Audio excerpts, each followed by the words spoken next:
From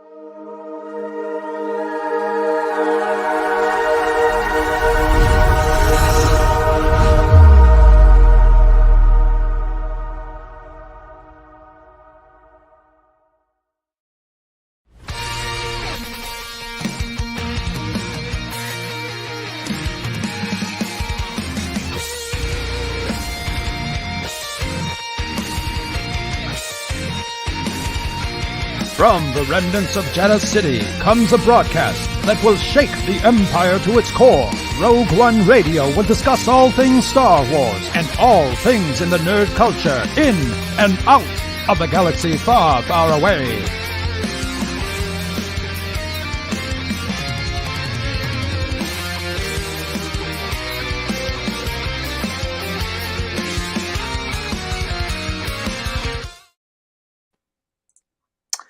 Hey everybody, we're back. Hey.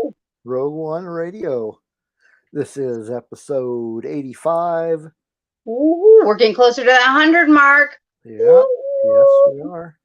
And DJ will not be with us tonight, but we have Nicole and we have a couple of other special guests. We have got the guys from... You want to introduce them? After the Weekend. All I think their right. name simply says it all. JT and R2 are with us tonight. Hello. Welcome to the show, guys. Yeah, thank you for joining us. Thank you for having us. You. Truly excited. I'm the only one repping the channel logo. I don't know what this guy's got. It's okay. I'm repping 1980s here, so we're all good. I got hockey on. Hey, that works. Tell me who the team is. Who's the team? Yeah, what game are you not watching? a team in the playoffs. Yeah. But I didn't know they were still a team. Yeah.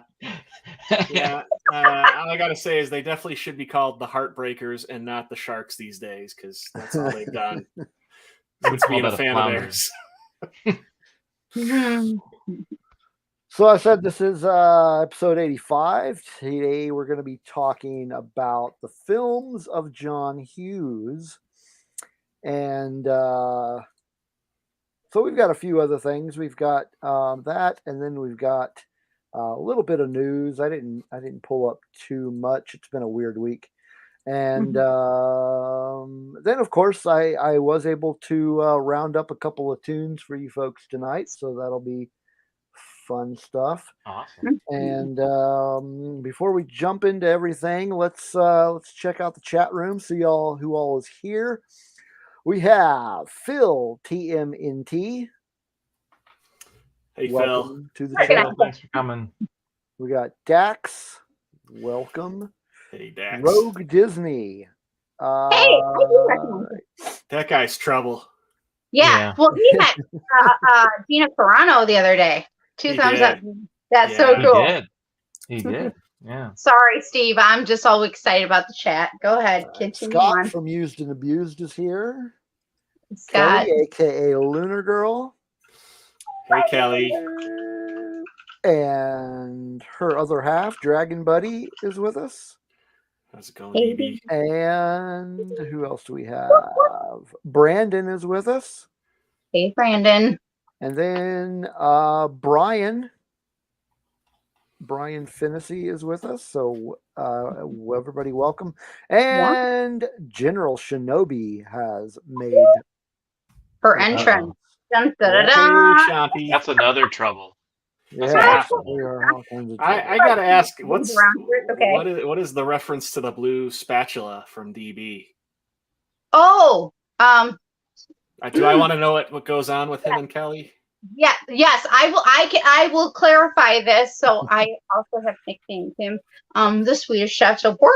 So instead of having a blue wrench, he's got a blue spatula. So he is also our other mod. Yes. So, okay. Blue waffle, Chantel? That does not. No, is it blue because it's got? Is it blue because it's got waffle or blueberries in it? No, buddy, look it up. Don't Google that.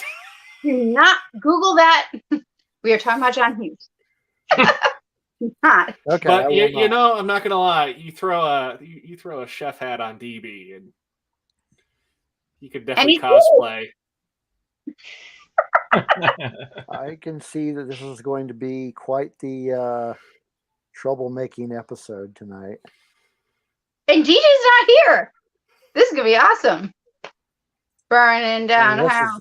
This is on top of our rabbits and squirrels. All right. We're being told not to look up blue waffle, so I guess we shouldn't do that. I'm not going there. No. Oh God. No, I'm kidding. I didn't look it up. No. No. All right. Well, let's see what everybody's been up to. Let's start with our guest. R2, what have you been up to this week? Mainly work. This weekend, though, we had fun. Speaking of our buddy in the chat, Tom, yeah, he was at MegaCon in Orlando, and JT and I actually kind of helped him with streaming, and he did a kind of a community event. Job. Yeah. He spent he spent money for Wi-Fi there, so everybody could see the con. So he's a good guy for doing that. But he went Friday, Saturday, and Sunday. Yeah, not live stream, but live stream. He was only live stream Saturday, but he went on Friday, Saturday, and Sunday at that con, and he really put out a lot of good content on his. Now Tom is Rogue Disney, correct? Yes. Oh my God! Yes, I was following him. Yes, all weekend I was seeing all the cool fun. He's got a great channel. But yeah, he did that, and we got to help out with that. So, if anybody who was there watching that stream, it was kind of a nice way to at least somewhat experience that. It looked like the wife has one. Just not being able to go to something big like that right now for a lot of us is tough, and just appreciate him doing that. So yeah, we did that this weekend. That was a lot of fun. Not too much else. It's only Tuesday. Today was hectic with work. I don't know about everybody else, but I was really looking forward to this once work was done.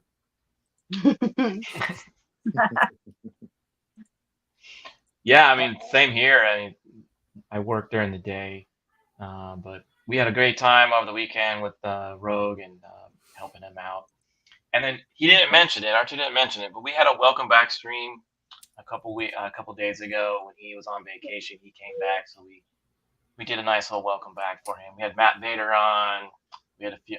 Rogue Disney was one of our guests, so that was fun. A lot of people showed up. That was in the chat. So thanks again.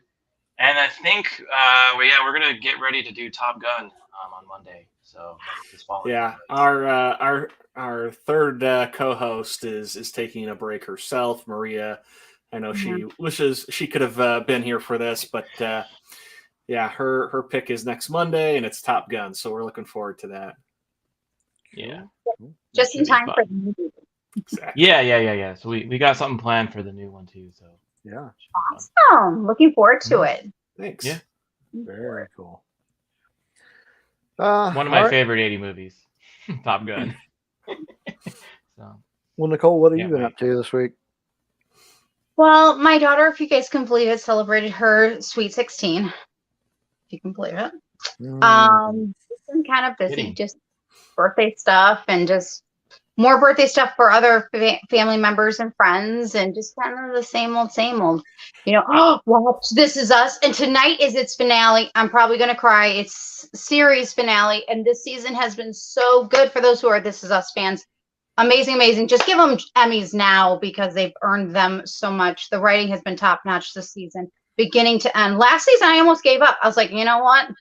I came here for an escape, not for yada yada. And then this season, they're just killing it. We had Yetis on there. There was Yetis on. Yeti. Wait. What show is this? This Is Us. It's on. Yeah, the wife watches that. Okay. Oh my God. Yes, Miss R2. I know, girl. It's get the tissues out. Last week, I know what it's about, but I've never watched it. It's so good. And this season has been my favorite season. It's kind of like Rebels, where Star Wars Rebels, that final season was every episode top notch. This season is top notch. And I'm so glad I did not give up, because every week I come back and go, oh my God, I watched This Is Us and it was so good. I did go to the movie theater. Yay! Went and saw Downton Abbey, the new era, because I absolutely love it. I loved Nice. periods. I mean, hello, 80s, 70s, 1930s. Let's go. So it was a really good time. And I scored a really good thrift over the weekend, and I'm so excited. I am going to reach out to Reaper Girl to see if she wants to do a show on this. Carrie Fisher's postcards. I was so excited. I've been looking for this one. When you are a single parent, sometimes you have, or even any person, you got a budget. And I've been looking for this one, and it's been on my wish list. And when I found it at a thrift store over the weekend, I had to get it. Had to get it because it's Carrie Fisher, and then it was made into a movie. So I'm really, really excited to finally be able to read it. I remember being like 5-6 years old, seeing my mom read that book. Yeah. If that dates me at all. That, and I'm not gonna lie, Nicole, I thought you were 16, so I'm kind of shocked. Well, we're just gonna go with that one, right? We'll just take the top one. Hey, Steve, how's things going on your end? Oh man, they are hectic. I'm surprised I was even able to get the show together today. So if those of you that are regulars to the show know that I am in the middle of a relocation. Okay, so it's been a couple of weeks since we did a show because we were out last week. Yep. The house is sold. So me and Joey, or Blue as he likes to be called, spent a week in a hotel, and right now we are living with my mom until they turn 18, which is in a couple of weeks, and then I can let him fly. Mandy and my other kids and the two grandkids are already in Michigan. They left a couple of weeks ago, like right before we sold the house. So yeah, it's been really kind of a relocation chaos for the last couple of weeks. Sounds like it. Trying to get everything moved around, and it's like with all the packing, I lost stuff or misplaced stuff. So I couldn't find the mouse for my Mac, and I discovered that this morning. I was like, oh my gosh. And so I couldn't get logged into my Mac because I was like, well, I've got another mouse here I can use, but I can't log into it without the mouse. So I ended up, like, on my lunch break, I ran to a store and got a wired mouse and got the Mac up and running. And then just a few minutes before we went live, realized that I do have my mic, but as you can see, it is not connected because I can't find the cord. Oh no. So I am actually using the default microphone on the Mac. And I was like, you sound pretty good. It's been a mess. You sound great. You sound great. Yeah, it's been a complete I'm always worried about using my default mic because so I have a kid, he might burst in and yell something. So. But I didn't have any option. So yeah, so it's been pretty chaotic, and well, yeah. Hopefully it all works out well for you. So let's tell more stories of this move. Mouse battery low. I don't have a mouse. I don't have a battery in this mouse. What? No more. It's looking for it's still looking for my magic mouse or whatever you want to call it. I was just gonna say, you sounding so good with the stock mic was a great endorsement for your Mac, but now it's dumb and thinks it's got a mouse connected to it. Yeah, really. So, oh man, what was I getting ready to say? More stories from. Okay. So you. So we instead of hiring movers, we just rented we didn't rent a U-Haul, but basically the equivalent, like a Penske. And as Mandy was pulling up with it a couple of Fridays ago, well, when she pulled up with the truck, she pulls out, and I was like, we're not going to be able to get all our stuff in that truck. She's like, nah, we'll make it. We'll be able to get it in there. I'm like, okay. So we get about half of the truck packed, maybe a little bit more than half. And she goes, I don't think we're going to be able to get it all. Like, I know we're not going to be able to get it all. You should start taking notes. This could be your own personal John Hughes inspired. Yeah. So this is what happened. So they packed up the truck, left for Michigan, and then I had to rent another U-Haul to pack up the rest of the house, take it to a storage unit. And then when I move, I've got to go to the storage unit, rent another truck, pack it up, and then drive it up to Michigan. Again, sir, my car. No, this sounds like a John Hughes movie. He would totally use this and make it into a movie.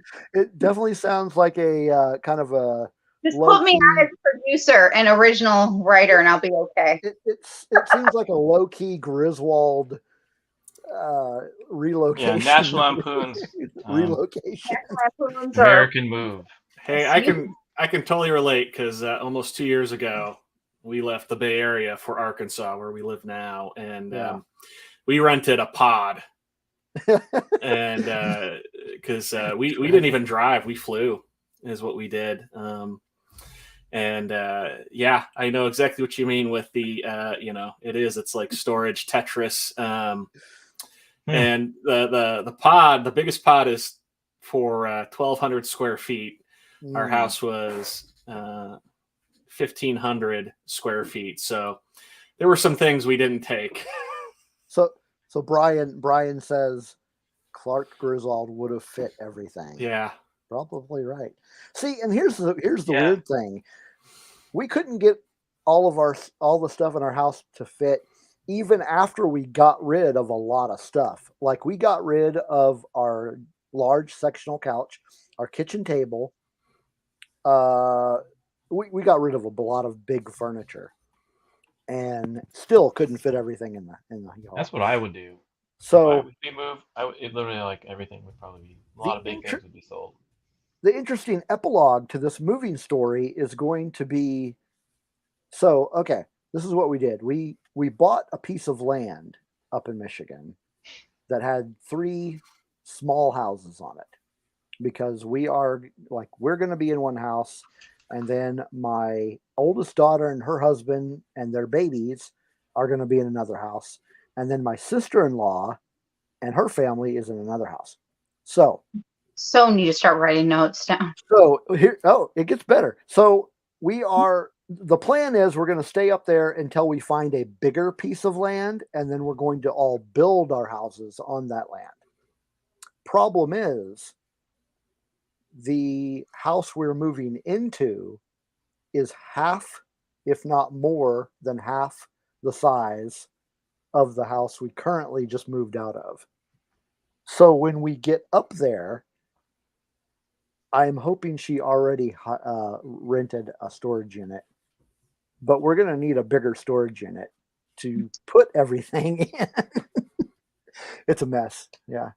So my weeks my last couple of weeks have been chaotic.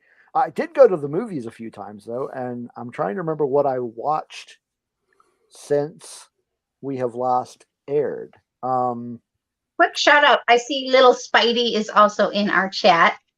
Oh, I see. Miss Icky, I did see your "This Is Us" comment, so I just want to throw that out there and say hello to you. I also see Kim has joined us. Yay, Kim! Rogue Disney says I'm a poor Packer. No, you might be right. I can see that. Well, I'll tell you what. Next time I move, I will get a hold of you, and you can come pack all my stuff. That's gonna be his new nickname now. Packer? What's up, Packer? No, you don't. It's a wrong football team. Oh, sorry. No, don't call me. Yeah, don't call me Packer, because no, I don't like them. Let's see. What did I see? I saw that new Nicolas Cage movie. Okay. Did you like it? Yeah, it was good. It was good. It was kind of fun. Cool. And then I saw Which one? He's had like 5. Well, it's the most recent one. I don't. It's like the unbearable weight. It's like Oh a yeah, it's about him. Yeah. Yeah. Yeah. Okay. Peter Pascal. Yeah, I've in heard it. good things about that one. Yep.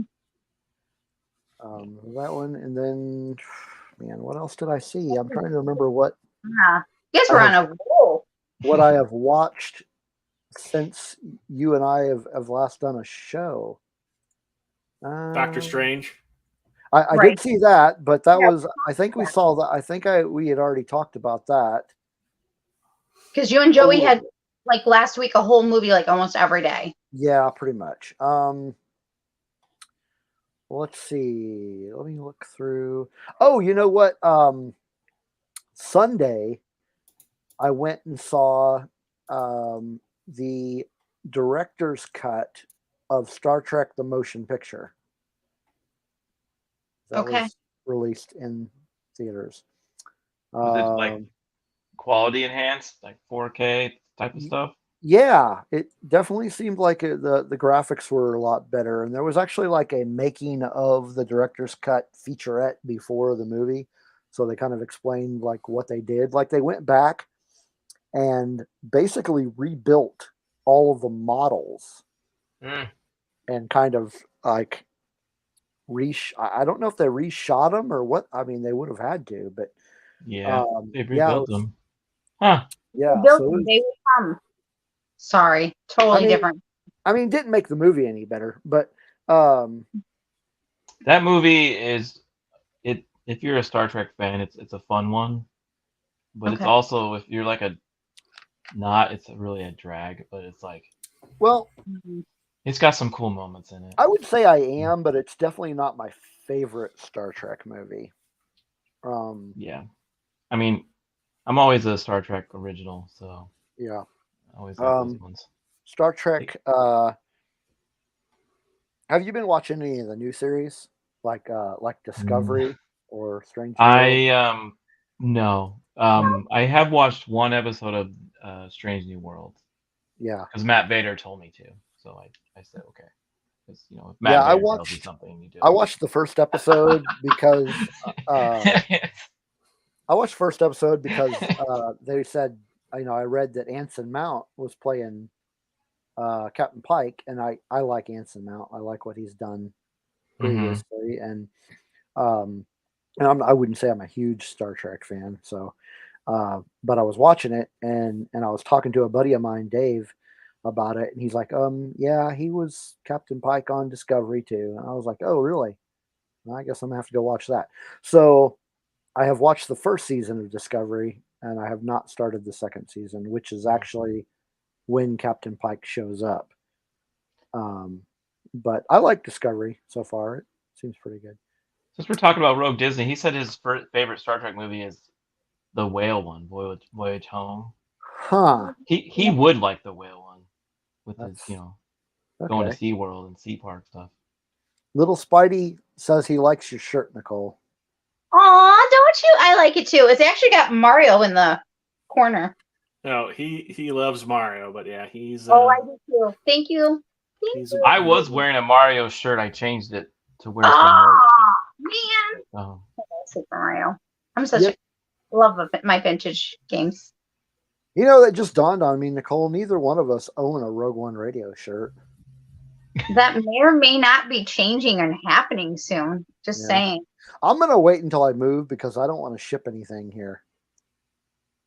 Yeah, ship all the stickers to my house. I was thinking about doing that because I actually know where the stickers are. Yes. Okay.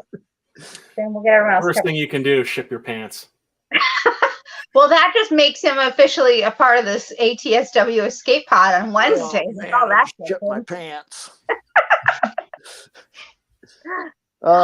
Dax is asking me, was it 6 hours long? No, it wasn't, Dax. It seemed like it was. I mean, in a world where we're watching 3.5 hour Star Wars and Marvel movies, it seemed pretty short. How long was the movie?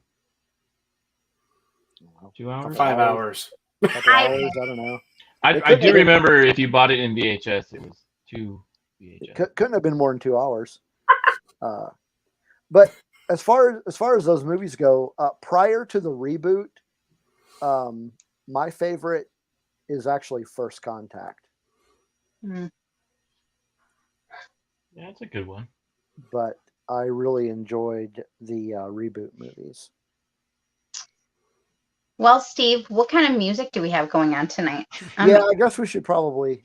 Oh, you know Music. what? We've got some other stuff we gotta clear up here. We got some other stuff we need to talk about. I mean, speaking of gaming, there is our Red 5 Gaming Network that y'all should check out on Twitch, YouTube. Yes, we are part of the Red 5 network. There's the bio link down there at the bottom. We are Red 5. Go check out all those podcasts. They are all amazing and worth checking out. Absolutely. I'm gonna switch things up here. Nicole, where can they find us? Oh, where can they find us? Heck, where can they find these guys? Plus Red 5. Well, I hope y'all will be hitting us all up on social media. You can find us Rogue One Radio at Twitter, Facebook. Yes, we're still on Facebook, as well as Instagram. And right here, make sure you hit that like and subscribe button. As Steve was saying, we are part of the Red 5 Network, which you can also find on Twitter as well as our new gaming network that's part of the Red 5. And these real cool cats right below us are also part of our really cool network. And we hope you check them out. I'm a cool dog. I'm not a cat. Yes, and I will have a link to their podcast in the show notes. So if you want to check them out, that's where you can go. Hey, you can leave us a voicemail. We have a phone number that you can call and everything. You can call and leave us a message at 405-595-0108. So call and leave a message. Can we ask for moving tips? No, you probably don't want any moving tips from me. No. Definitely not for me. So how can you support Rogue One Radio? I think we have Patreon. You should check that out too. We do have a Patreon, and you just go to Patreon and look for Rogue One Radio. And we have a few patrons that I would like to give a shout out to.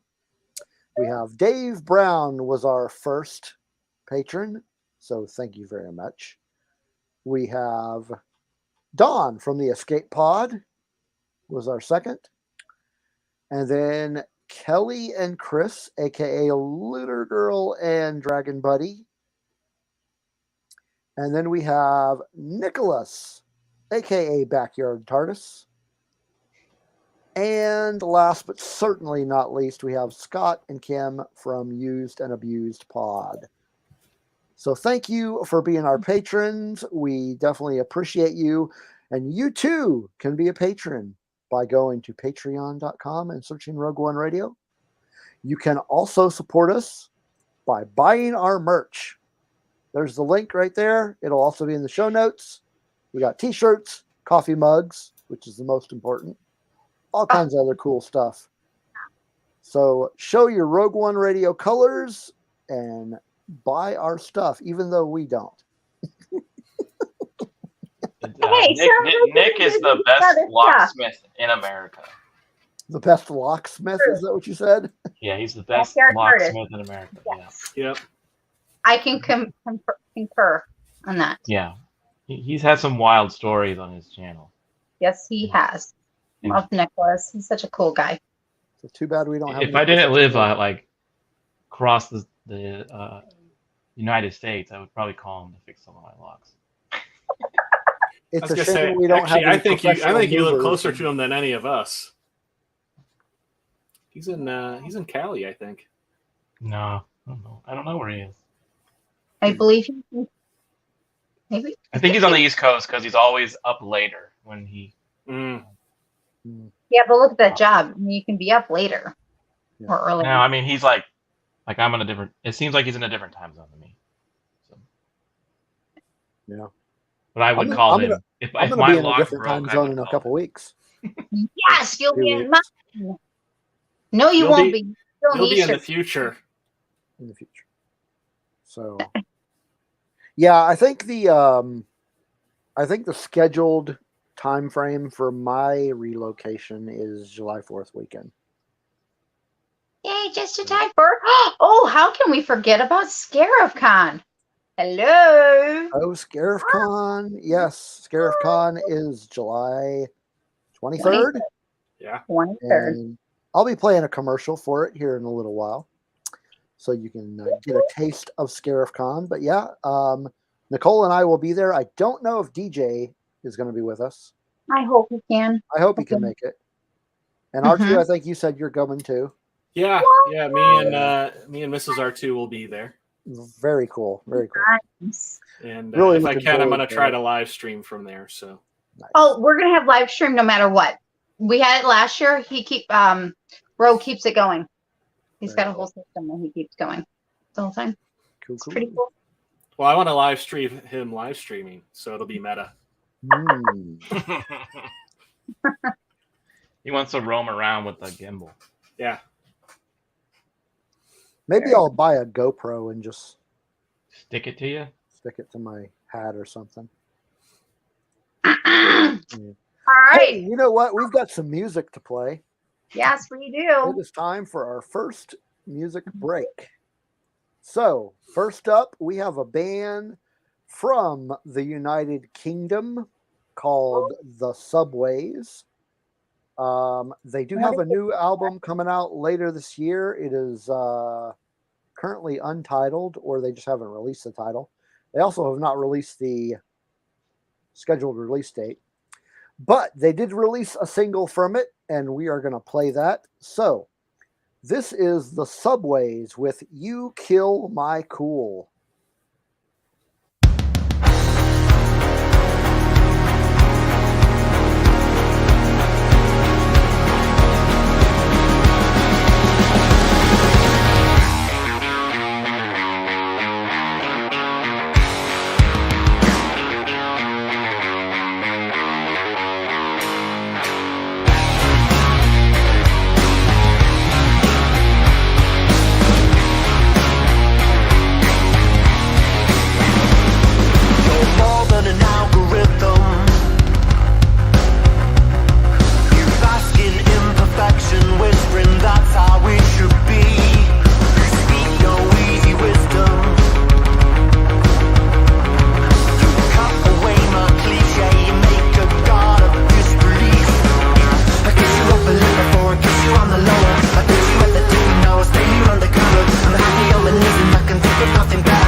All right, that was the Subways with "You Kill My Cool" Feel my cool. and stuff. So we got a couple Good folks song. have entered the. I said that to an ex-girlfriend once. Oh, like eat a Subway? Is that what you told her? No. Oh. You kill my cool. Oh yeah, that's it. I get that. But eat fresh because it'll help you in the long run. I'm on a Blake, nervous drink on that one. Hey, Blake is with us, and Nicholas, aka Backyard TARDIS, has joined us. And he answered my question, and I was right. Very cool. Was And we cat? also have Mrs. To the Icky. She is Wait, what did my wife do? Mrs. R. She's in the chat room. Oh yeah. You know, It's like, what did she say? What she embarrassed me about? Let's see, what did she say? She said, "Oh, she put her devil horns up and the music." yeah. Cool. Yep. So that was the first song. We got another one coming up later on. And then after that, we'll be talking about the films of John Hughes. So we do have a few pieces of news. Admittedly, I have not been watching the news feed, so I had to kind of scrape this up in the last couple of hours to even have some news. So I picked out a few. First one is Bethesda is postponing the release of its Starfield video game. So I don't know if anybody out there has been paying attention to the news about Starfield, but it's Bethesda's new. Of course, Bethesda is the one that makes the Fallout series and the Elder Scrolls. So Starfield is basically a brand new. In space. Yeah, it's basically Fallout in space, from what I understand. But I've seen the trailers and I've seen screenshots and whatnot, and it looks really, really fun. I'm really looking forward to it. And it was supposed to come out later this year, but they have postponed it to 2023. So that is kind of a bummer. I was looking forward to that, but we're just gonna have to wait longer. I've been playing Evil Dead, the Evil Dead game, the new one. Oh yeah, where you're like a team. So you have like 4 of you, and you're trying to take on the demon that's ending the world. mm-hmm. So it's almost like Among Us. I don't know if you played that, but more graphically violent. I don't know. I haven't. It's a fun one. Yeah. The last game I was playing on my Xbox was I went back and started playing Skyrim again.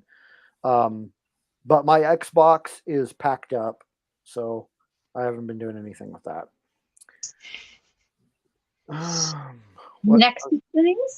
Next news. Oh, it has been announced that Christopher Walken has been added to the cast of Dune 2. Cool. He's just gonna bring cowbells. Yeah, I'm hoping so. Cowbell, please. So according to the article comes from the Hollywood Reporter. So according to them, Christopher Walken is going to play the Emperor Shaddam IV. He's getting up there in age, right? So I don't know the character. Was that a good pick for him, or? I don't know. I think he's a good enough actor. He could probably pull it off. Yeah, I'm not familiar with the material enough to know whether Yeah. or not that's good. Yeah. I mean, if you've ever seen the 1984 movie, I tried. Yeah, I get that. Yeah, it wasn't something that interests me, and a lot of people like the TV show, and I never jumped on it. I feel like if you have like an ASRM fetish, that's a great movie for you with all that. Yeah, I did that. Might like that. So Rogue Disney says that he's too old to play the Emperor. too old to play the Emperor. I don't know. I mean, they can make him younger, right? They can. I always imagined that the Emperor was a pretty old guy. Most emperors are. But That's why they don't get their groove back. Yep. okay. Or they forget things. What you got there, Steve? So the next one I have is they have announced that The Omen is getting a prequel film. And it is going to be called The First Omen.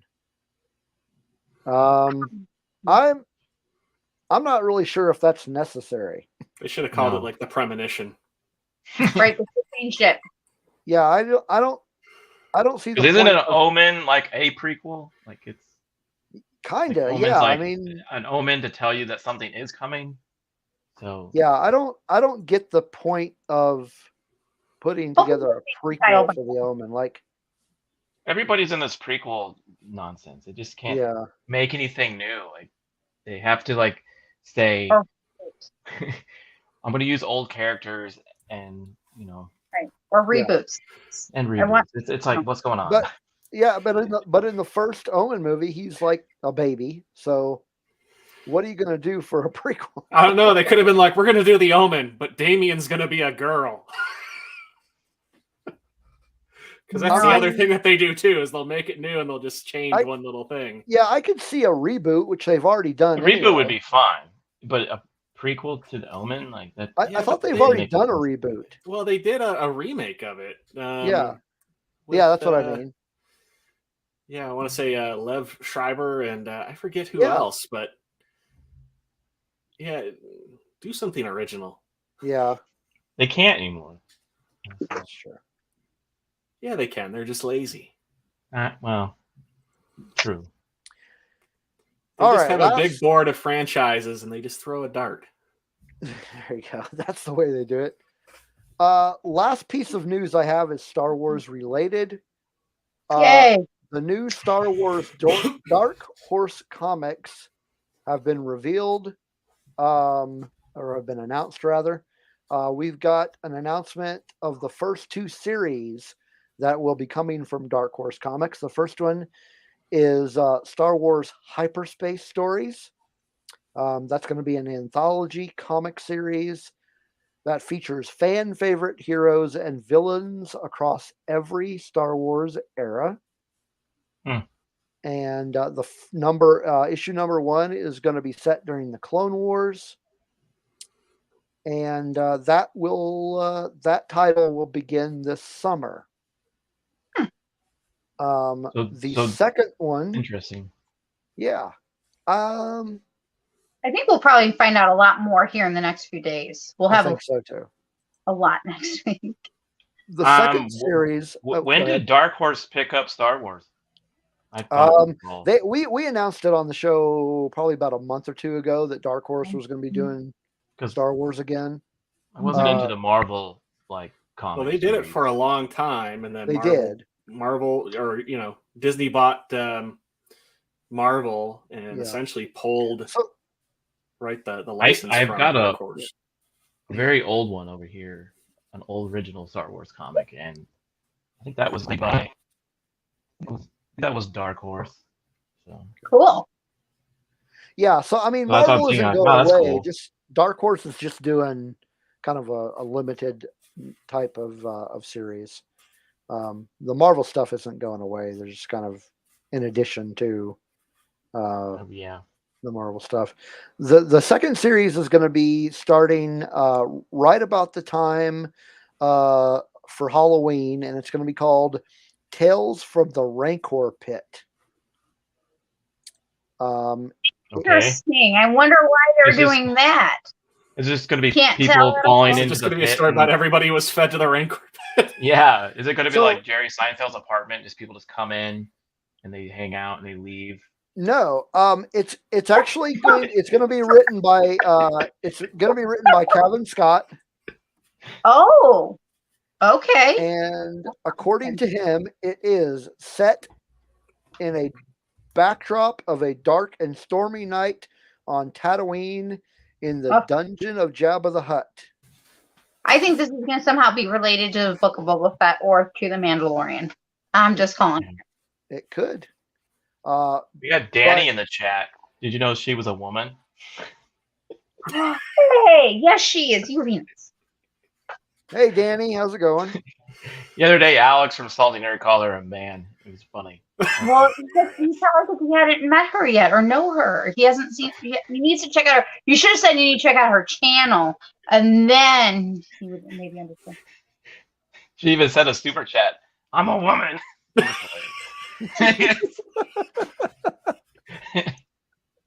You know, we could start singing "Woman," but we don't have time for that because we have more music coming. Oh, Okay. before I forget, I want to know what everyone thinks about Thor, the new trailer. Just a snippet, a 20-second of what you think. It was all I haven't right. had a chance to really watch it. So. Okay, never mind. I watched it last night, and it looked better than the previous trailer. I think I'm the only one excited here for it. I'll watch it. I have more excitement for it than I did before. That's good. So That's good. I mean, I was already excited for the movie, so any too. trailers are like, okay, just let's get on with this. Let's. Right. I just almost wanna could. watch this movie. I said this even on the teaser. I said I really don't need a trailer, and now I've seen one trailer, and I'm like going, I don't know if I want to see anything else. I Yeah. want to be surprised. I want more mystery each time now. well, I was gonna say, compared to the action figure we saw of him, Gore the God Butcher does look a lot better because his action figure looked bad. Yeah, Fantastic. And I know I've seen some comments, he doesn't look like he does in the comics, but I kind of went, I've never even seen the comics, so I'm basing this off of probably what some who don't read the comics are probably going to go, oh, but that looks so cool. So. I guess almost like a good description of him, from what I remember seeing him in the comics, is almost think like kind of looked a little like Voldemort from the Harry Potter movies. Like he had like no nose, and like big sharp teeth, and bald like that. So very cool. Awesome. Because I know Danny actually sent me, she was kind enough. Danny from Comics and Cosmetics, she sent me a picture last night because I was like, what does he look like? And she sent me to. So. Yeah, she's hoping that Beta Ray Bill shows up in that. I had but I didn't know until she sent it to me because I'm like, I had no clue what he looks like. People are complaining. I don't know what they're complaining about. Like I didn't mind Doctor Strange. I thought it was pretty neat, but they had the same type of cool trailer, but then it would kind of like the movie didn't hold up to the trailer. So I'm a little wary. I'm always have been since the last few movies. Yeah, I liked Doctor Strange. I actually like the first one better though. Yeah, I rooted for Wanda. I really wanted her to win. Girl. Have the day. She was just such a cool bad guy. Yeah, the more I've thought about it, I'm more. I don't hate it. I'm just more disappointed with Doctor Strange too, just because I feel like it had so much potential. There wasn't a very good point to that story. I guess that's where, I'm disappointed. I'm bummed. I'm not like mad at it. I'm not like, oh, it's terrible. It had its moments, but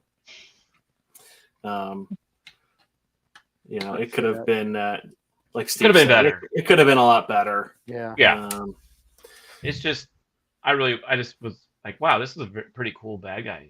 So I was like, I feel like Wanda should have gotten a much longer arc. They should have stretched that out. Because she was so good at it. Like they could have gone that into like a couple movies, and she was just awesome. At least 2, if not, I would almost say 3. I feel like that would have been a much better story arc. I know this past weekend I got to be on Blake's show, The Dork Wars, and we actually went into a deeper discussion about Doctor Strange. And check that out sometime. You guys should. There or right there. I'm going to plug in one of our other current chat people. Hey, Steve, do we have any more cool music coming up before we get started into our main event with John Hughes? We do. We do. I'm just going to finish up that Doctor Strange talk with, I would have liked to have seen more Black Bolt, but oh well. Yeah. Okay. So yes, we do have more music. This one comes from a band out of Nashville, Tennessee, Yeehaw! called the Dreaded Laramie. Interesting. And they just put out a new EP just a week or so ago through Wiretap Records called Everything a Girl Could Ask. And the song we are going to play from them is Where Do the Hardcore Kids Go? Interesting. Where do all the hardcore kids go after the house show ends? When they're done hotboxing sex in their parents' minivans? And when they've lost all credit and straight from their edge, what do they do then? Do they blackmail their coworkers so their next gig has a big audience?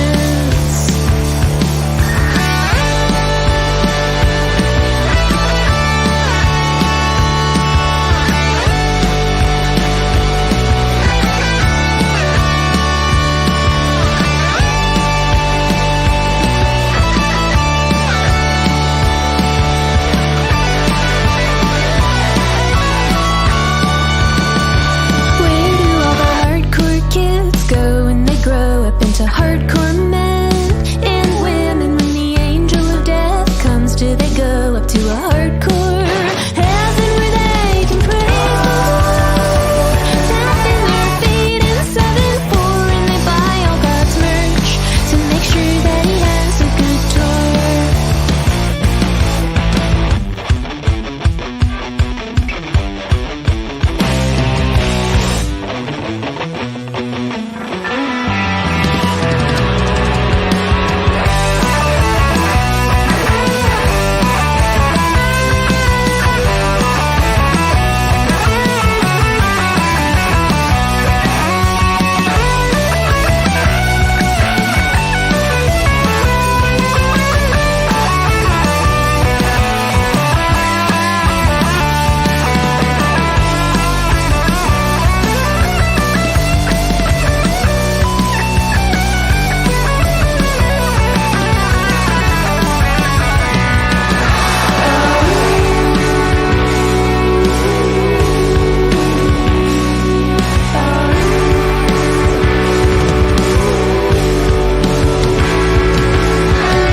Dominic and his son, they're here.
I get so every time when I see that commercial. One, not only am I in it, but I cannot wait to see everybody old.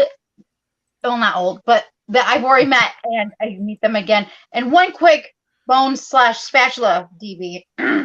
You come into Shy, you better come visit me too. I saw that. Come visit Ro. You gotta come visit me too. I'm not that far. I'm really not that far, actually. Really not. R2 did that clip, didn't you? Yeah. I'm in that clip, but R2, yes, you did. Sorry. No, that's okay. I was gonna say though, I like the clip with you in it, Nicole, because you're surrounded by guys who all seem to be like, "Ooh, a girl." Me and Sean too.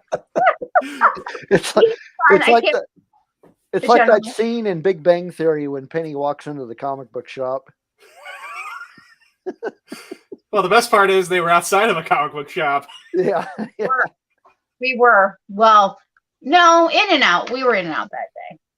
But I can't wait because this year's at Bill Murray's Caddyshack. Yeah. So I'm excited. In the suburbs of Chicago. And I have a feeling that's going to be a theme in our movie selections tonight. Probably. So we just heard the dreaded Laramie with Where Do the Hardcore Kids Go? And that song was ironically They go to the subway. not hardcore at all. Yep. Yes, they do. They don't All sound right. hardcore. So it is time for the main event. We're going to talk some John Hughes. And I'm going to be real with you. I only picked one movie because I'm just going to take whatever scraps you guys don't pick. You don't understand. I had a hard time picking too. Sounds like I was like dying. I'm like, oh. there's a lot. So And then I am. do extras.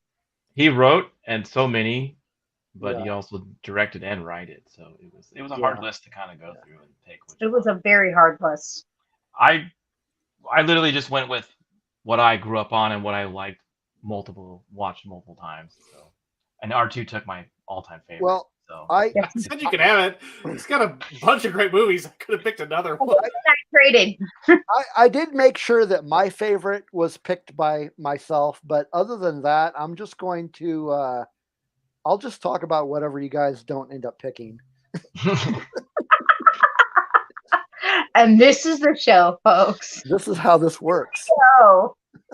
Yeah, it did feel like we were doing a draft today, you know. Yeah. Like, yeah, R2 went there. You've got 2 minutes, R2. You've got second pick, first round.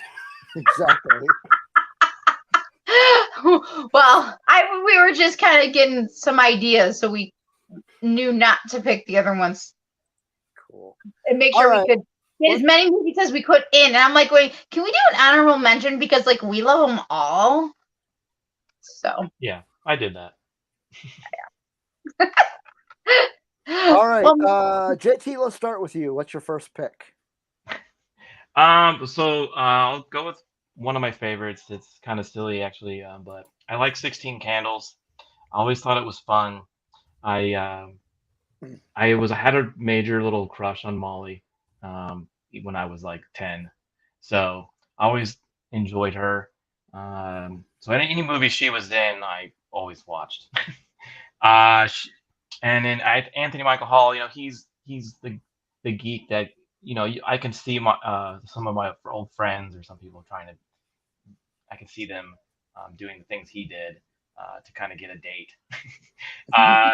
And it just always was a fun movie, you know, the shenanigans that went on at the party late in that movie, if you remember it. So like basically what happens is Molly, it's her birthday, she forgot. Everyone forgets it. It's a terrible day. The crush that she likes is with another girl. She's just having a rough time, and then slowly but surely she ends up getting the guy. She ends up getting the best birthday she could ever want, and it always comes down to it's just a good, warm, fun movie. Some of the cool tips about the movie is like this was his first directorial.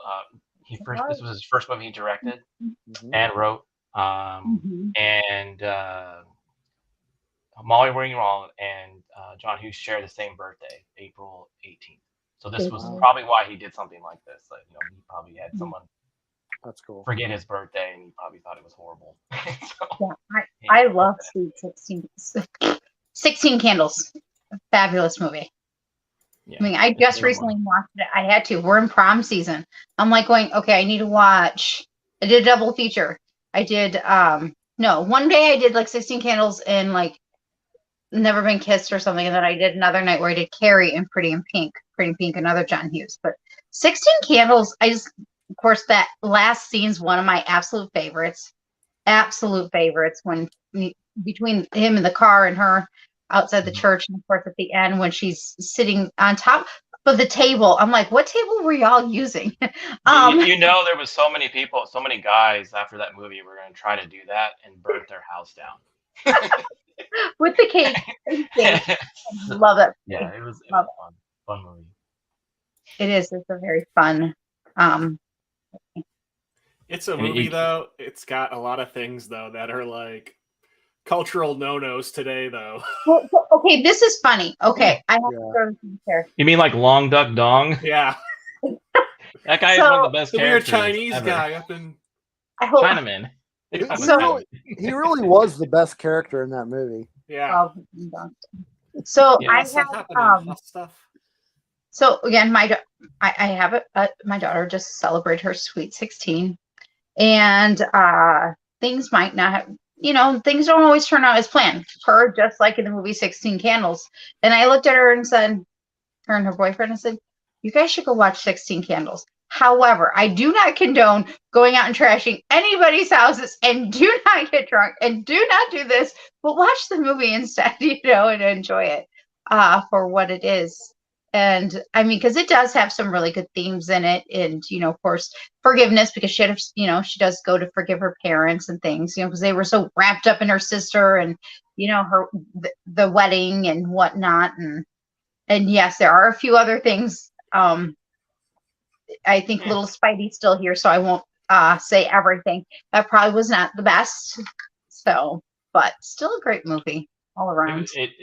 It's one of my favorite. I can always rewatch it multiple times. Same. It's got so many, young actors at the time. Like both Cusacks are in it. His Yes. sister. Yep. Yes. So yeah, big good stuff. Big John Jamie Cusack Gertz fan. is the Molly Ringwald's crush's girlfriend's friend Mm-hmm. who cuts her hair. Mm-hmm. Yep. My gosh. That scene with the hair. Oh, Good stuff. It's just a fun movie all the way around. So Yes. Cool. And then, all right, you're up, R2. Well, I picked Ferris Bueller's Day Off. Okay, I can't pick that one. That was a movie that growing up, my older sister and one of my cousins, we watched constantly. I feel like, and just that was like just always so fun and hilarious. Especially like we would watch the whole when they're the parade scene like over and over again, as well as we always cracked up at the part of Mr. Rooney breaking into Ferris's house and Jeannie being in there and like her like kicking him in the face and her like making that face as she screams and runs off and I can hear the sound effect of the choo choo with her foot. We watched it the other night and it was the first time my son saw it and I'm like, what are you dancing? He wasn't dancing, but he was, laughing to a lot of it. But as we're watching, I'm like, what do you think of this? And he's like, it's pretty cool. You know what movie it reminds me of? And I go, what? And he's like, really reminds me of those Percy Jackson movies because it's three friends and they're on an adventure. Like, never would have put those two and two together, but that works. It's a 7-year-old for you. But he liked it. Probably not as much as I did. And yeah, so he'll have to watch that when he's a little older, maybe in high school, and you'll probably get it. I think so. Well, that and then now too, like there's like the Ferris Bueller theories. I don't know if anybody's heard it, but like people say that Ferris Bueller is really a figment of Cameron's imagination. Like Cameron made up Ferris is like an imaginary Or friend. you think it's like a Beautiful Mind type thing? Yeah, he made up the whole family and yeah, like it was like Yeah, and yeah. like Ferris, was his way of confronting his father. That's And crazy. well, I was gonna say, and I've watched it like looking at it that way, and it is like kind of a weird thing, or it's kind of Fight Club-ish, where he's doing all this stuff and he's like talking to himself. Well, that must mean though that Simone is imaginary too. Yeah. Well, more likely. I'm just thinking of the Porsche scene, the nurse scene that we're not gonna go into detail because we got littles in the thing. Oh, That one particular scene. Where he's kicking the car. No, well, the nurse scene where they knock on the door and they're bringing the get well. Oh yeah. Oh yeah. I was gonna say one of the people is it's Louis Anderson. It is. Yeah. Yeah, Charlie Sheen's in this movie too. Yeah. And yeah. You did pretty good, Nicole. I can complete, but I will not. Well, they don't complete it either, so. I know they stopped right at that moment, but we all knew what she was gonna say. Yeah. You don't have to all be dirty. I mean, it could be something fun. So. Lies. We all know. But yeah, Charlie Sheen's in that movie. That scene was fun. Mm-hmm. Yeah, I don't think he slept for like a week, and he went on a bender just for that scene. Sure. Why does that not surprise me with him? Sorry. Yeah. Well, let's not forget Ben Stein. Yeah. Yeah, he's in that. Yep. Bueller. Oh, and yeah, like Christy Swanson's in this. Mhm. A lot of good. Yeah, there's one or two actors. other like little cameos. That and Ferris's parents got married after this and were married for a few years. Yep. Yeah. Oh wow. That is, I did know that. That's a really cool fun fact. Yeah. The funny thing about that movie is it reminded me of like my high school is where someone would get sick like that or fake sick, and then the rumors would spread so fast. I lived in a small town, so the rumors would spread to where yes, you would maybe have a cold, but by the end of the day, you had a cold, a broken leg, and you had something else going on. That literally happened in our town, so that always reminded me of that. So yeah, how things would spread. So the other funny thing too is he complains about, he's like, my sister got a car, I got a computer, but I'm like, back then I'm like, that was huge. Cost the same amount as a car did. Yeah. And he also had like a cool like sound system in his room. Like he had like one of the coolest rooms. Yes. So he was just and he always knew how to like twist things so it work in his advantage. Yeah. With the school, that kind of thing. So it was fun. Speaking of his sister, that was played by Dirty Dancing's Jennifer Grey. Yep. And they dated after that movie too. Yes, they did. Hearing that, I'm like, that's weird. They played brother and sister. Why are we talking about Luke and Leia in real life? Come on, people. Boy, was a bunch of weirdos. Danny says Ferris was an entitled, spoiled brat. He was. He would say that. I would agree if he was not a figment of somebody's imagination. Yeah, no, I agree with Danny. He was very spoiled. Yep. In He just got away with everything. That's just how it was. So. Cool. And everyone liked him. Yeah. He was smart and clever and got away with it. Didn't they try to make a TV show out of that? They did. They tried to do a lot of not a lot, several movies into TV shows for John Hughes. Yeah. They do not work well. They do better as movies. One thing the Ferris wheel did teach me was always be nice to the right people in power. So if you're nice to like the secretaries, or you're nice to the office person, or like maybe someone at the store, you can always get out of things or get little perks, and so I always did that. I made sure to always buy flowers for all the office ladies at my school. Aw, So that that's attention. And remember, if you're trying to fake being sick, stomach cramp and lick your palms. Yep. So little Spidey, your dad already knows, so don't try. Yeah. Do it, Spidey. Do it. All right, Nicole, you're up. All right. So my first one of two, which was very hard, because I'm like, do I pick Pretty in Pink? Do I pick Curly Sue, Beethoven? Nicole has a very hard time with favorites and ranking.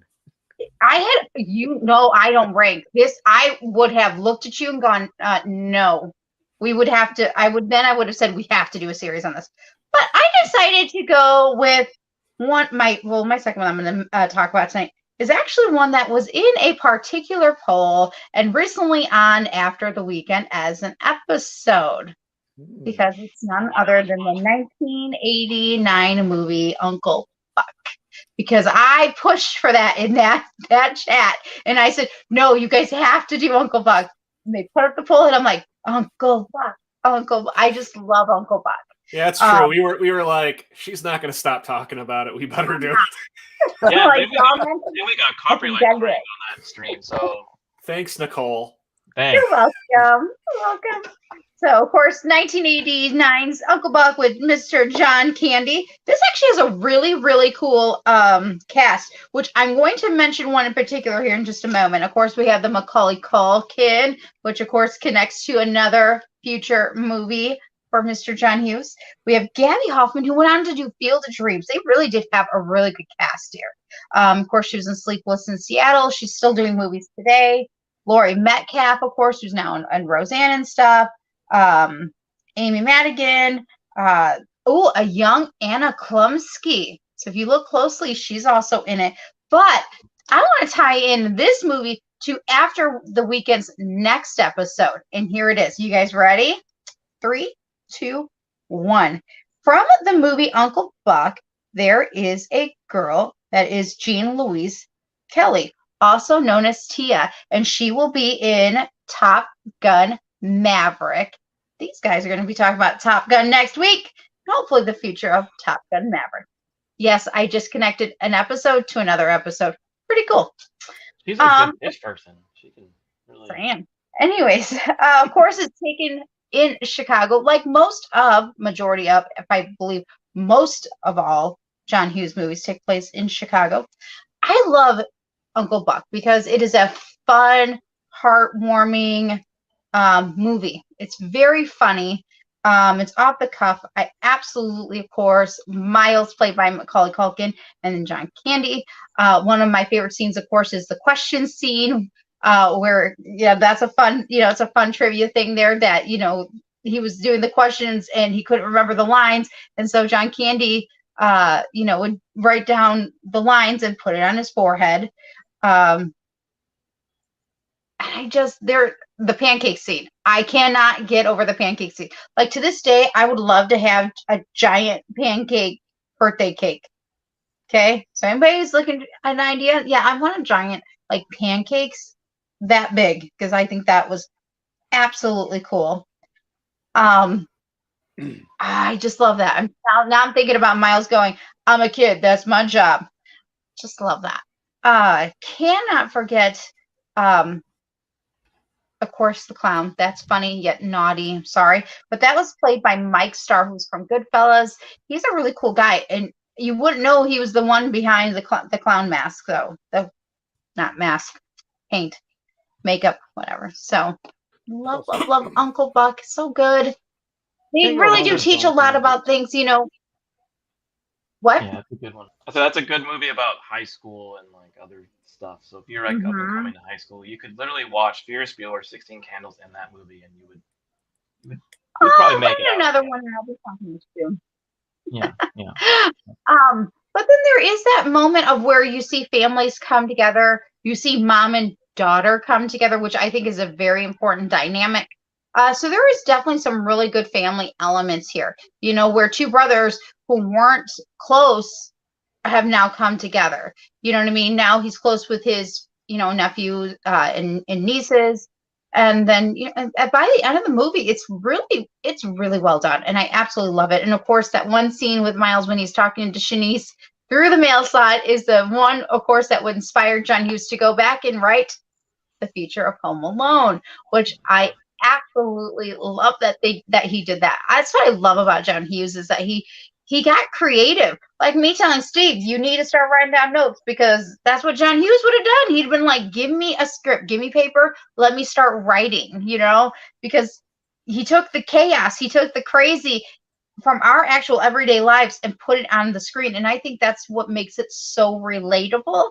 And in this particular case, both through the high school part and through the part, of course, the family, I think that's why I really, really like this movie so much, beyond it being hilarious, because it is, for me, it's very funny. So Yeah. Love Uncle Buck. Sorry. Can't go wrong with John Candy. John Candy is a great actor. He Was a great actor. He's missed. Yeah. Gone too soon. I definitely remember when he passed away as a kid, because I remember thinking, this is sad. Like, I remember feeling it. Like, he was in some of my favorite movies, and he's gone. So. Yeah. Well, this wasn't the only John Hughes film he was in. He was in quite a few of them, actually. So between being in and cameoed. Yeah. Yeah, he was. I think he was well liked by John. Yeah. Yes. Understand. John Hughes had his favorite go-to actors. Yeah. And it almost seemed like all these movies were in their own little like universe.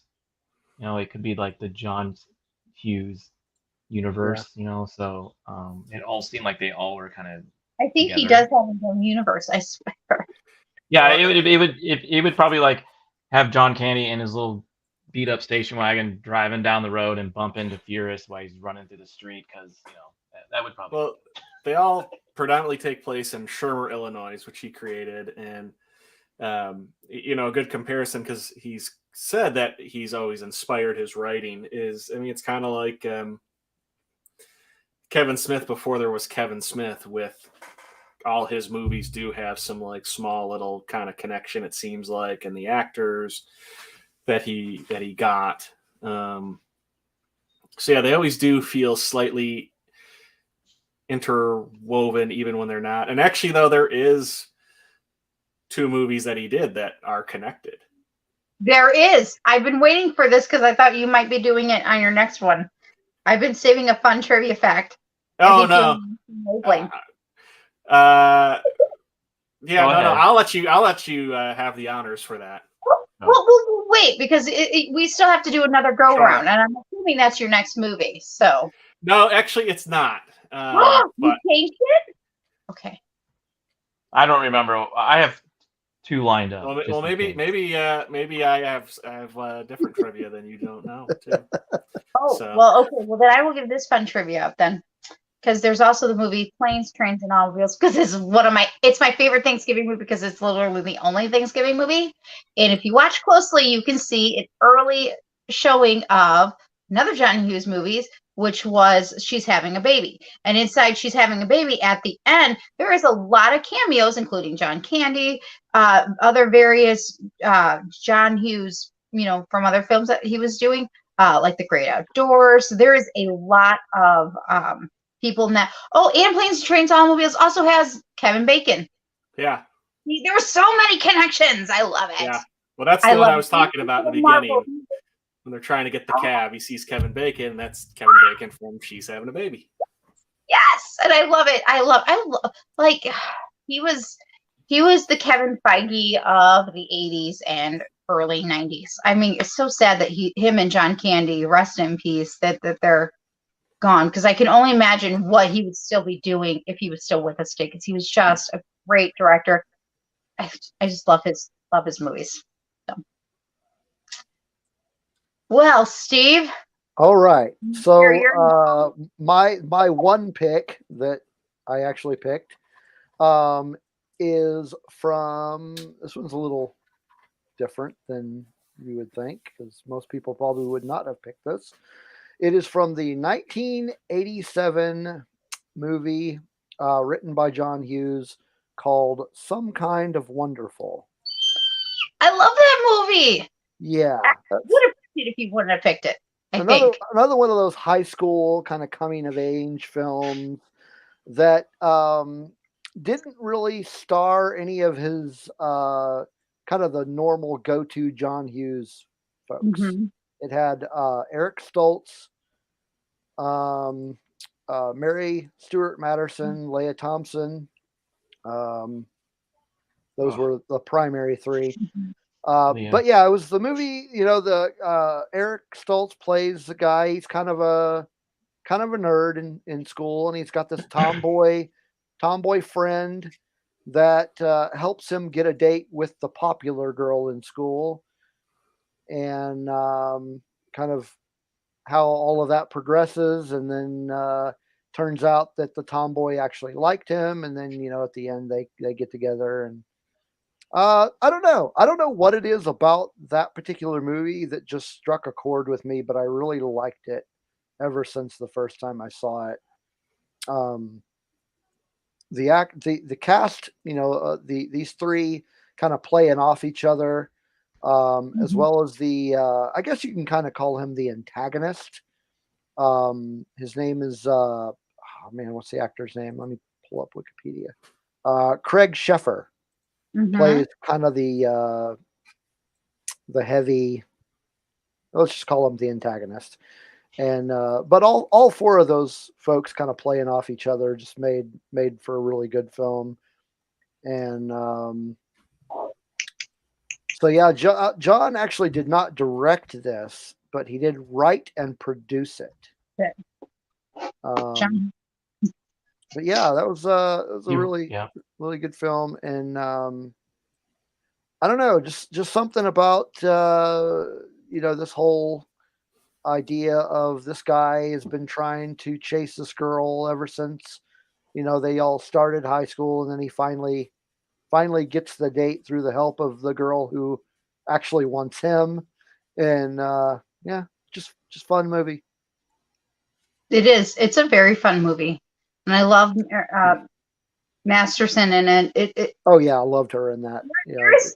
You know what? I know what it is. For me as a girl, when I watch it, I get excited because, of course, I'm rooting. It's not that I'm against the popular girl. It's that I understand what it feels like to be the girl that wants the guy that doesn't get the guy. Yeah. That's what the situation is. You're like, oh, but the popular girl's going to get him. Like, why would he want me? And I think that is what, like, for me as a girl, and maybe others in the chat, that's that feeling of you're not popular and you can't get that one person because of that.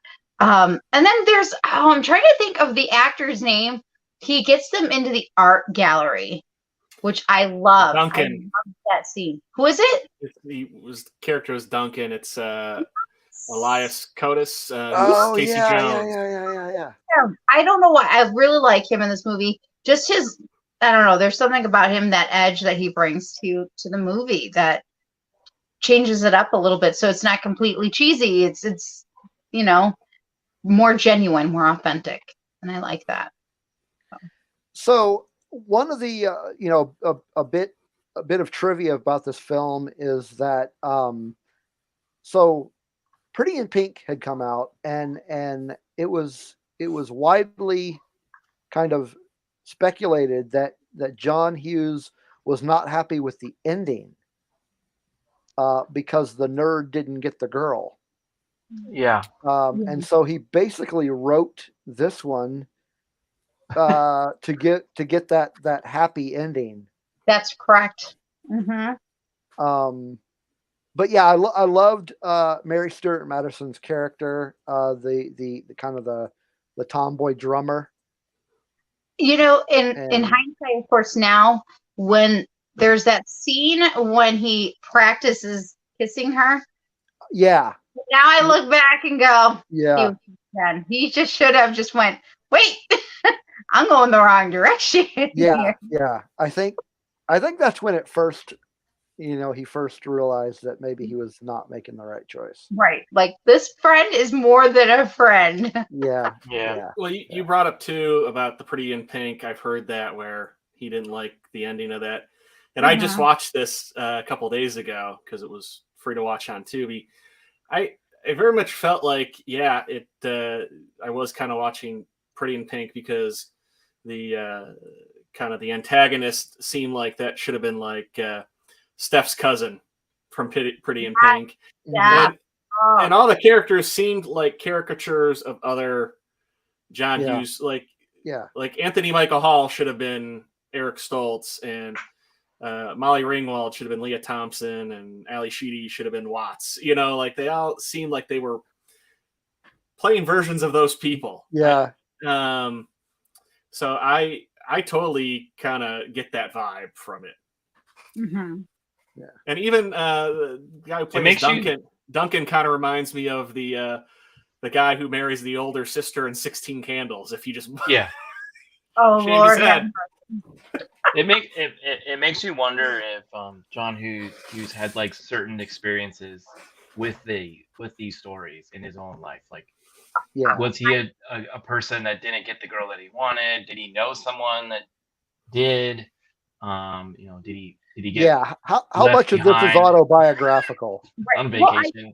I could have swore he said like Anthony Michael Hall's character in Breakfast Club is very much was like him as a teen. Yeah, I could probably see that, and it seems like all of those movies had some type of geek that went try to go for the girl or maybe didn't get what they wanted. So somebody in the chat room is talking about Howard the Duck. What's going on? Yeah, that's Danny. Okay. I think Howard the Duck maybe with Leah Thompson. Is that why? Yeah, Leah Thompson is my second love. Brian says that he fell in love with Mary Stuart Masterson when I saw that movie. I can relate to that. She's pretty hot. But the Planes, Trains, and Automobiles, going back to what you guys were just talking about, he created that based off of one of his own experiences of a weekend that went awry or whatever. And I remember hearing that story and going, oh my gosh, that's why I said, Steve, start writing down these notes. Like this guy took his life and put it into a movie of what he was experiencing. Yeah. Or I don't really think that my life would be that entertaining. I don't know. Currently right now is entertaining. Entertaining for you, maybe. It's not entertaining for me. I will start writing notes. Holy cow. All right. All right. Are we ready? Right. JT, you are up next. Well, I had to pick two different ones because I wasn't quite sure. But it's too hard to pick just one. I don't know how he did it. So I'm going to kind of go down the middle on two of them. Sorry. So I'm going to do one real quick and then You're not wrong, R2. What? Did I miss something? She's like, wait, what? Well, they were comment about Mary Stuart Masterson, and I just said, you know what they say about drummers? They know how to bang. But I'm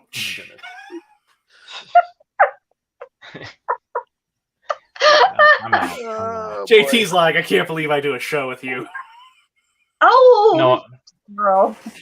Oh, squirrel.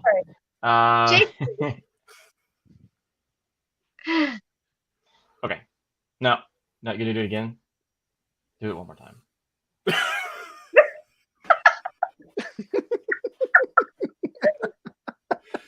Don't worry. When R2 and I when we do our show, we have all kinds of random segments, so it works out.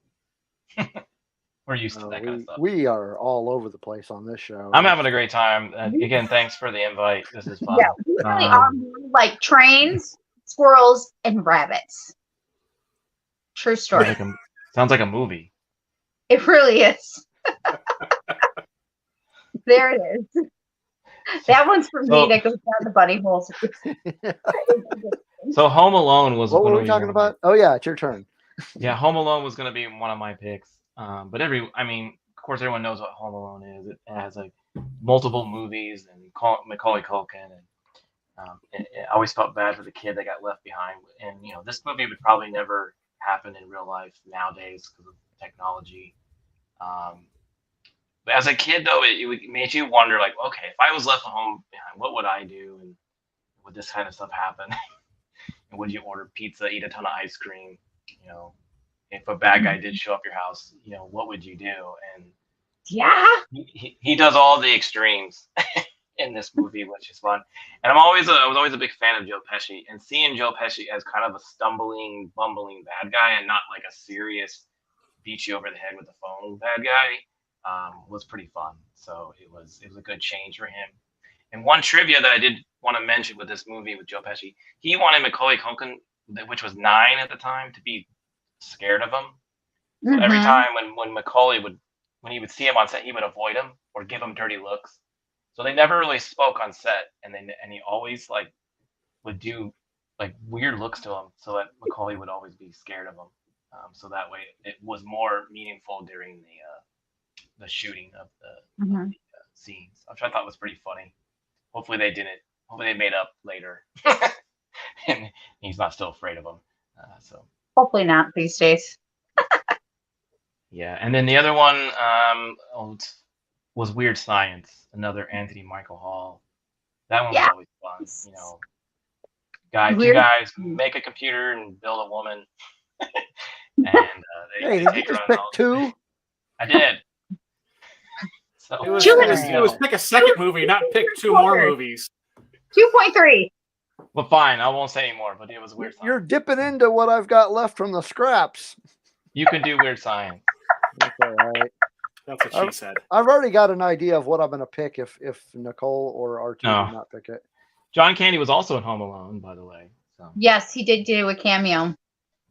And of course, right down here in Chicago. He did that whole scene improv. Yes, he did. Remember that scene? The polka guy. Yeah. Polka, polka. Polka, polka. And yeah, there was a lot of fun actors in that movie. And it was just a fun Christmas movie. Did anybody else think when you saw how he arranged his house growing up that you thought, and if somebody tries to get in the house, that's what I'm going to do? Anybody else? I always thought his dad was a part of the mob because that dude had money and you never knew what he did. That dude was something. Yeah. And the only one who knows, well, sadly, has passed away. So, sadly. Yeah. So, I was going to say, the other thing about Joe Pesci in that, he had trouble not swearing. Like, when he would get hurt, he would accidentally, like, drop F-bombs when he was doing the frickin'. Oh, I could think of another movie where that got pushed into the R rating for a John Hughes movie just because of the F-bombs that got dropped. Yeah, that whole scene got that movie an R rating. Yes! Yeah, no, I mean, as a kid, I was always like, that house is massive. Then again, I mean, they had like 8 children of their own. Yeah, but that like, I don't think the mom worked. So like, he did something. Yeah, he did something. That dude was involved. He was in sanitation. Yeah, waste management. Yep. Waste management. And then there's always that you say that theory about Furious Bueller being imagination. The theory of Home Alone was really the Joe Pesci was hired to rob this house because he was like a former mob guy and he had some secrets, and that was there's the other theory that Kevin grew up to become Jigsaw in the Saw movies. I've heard that.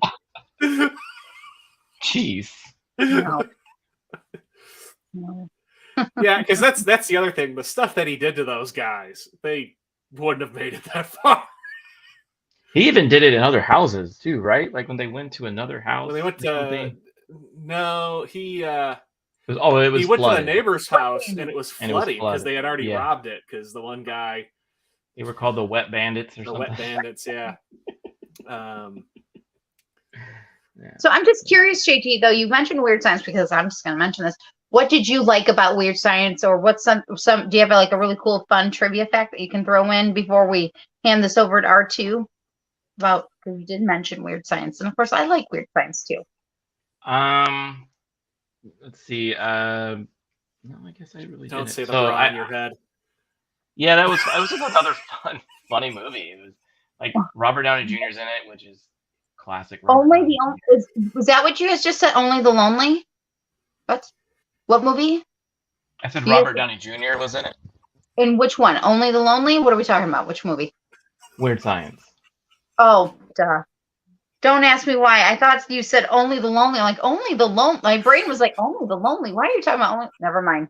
Never mind. Another good Robert Downey Jr. movie, not done. That's a John Candy movie.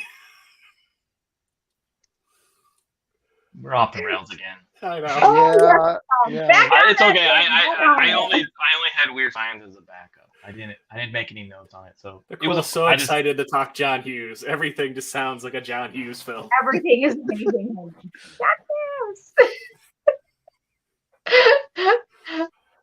Well, Only the Lonely is a John Hughes film, though, isn't it? Yes, it is. Okay. Yeah.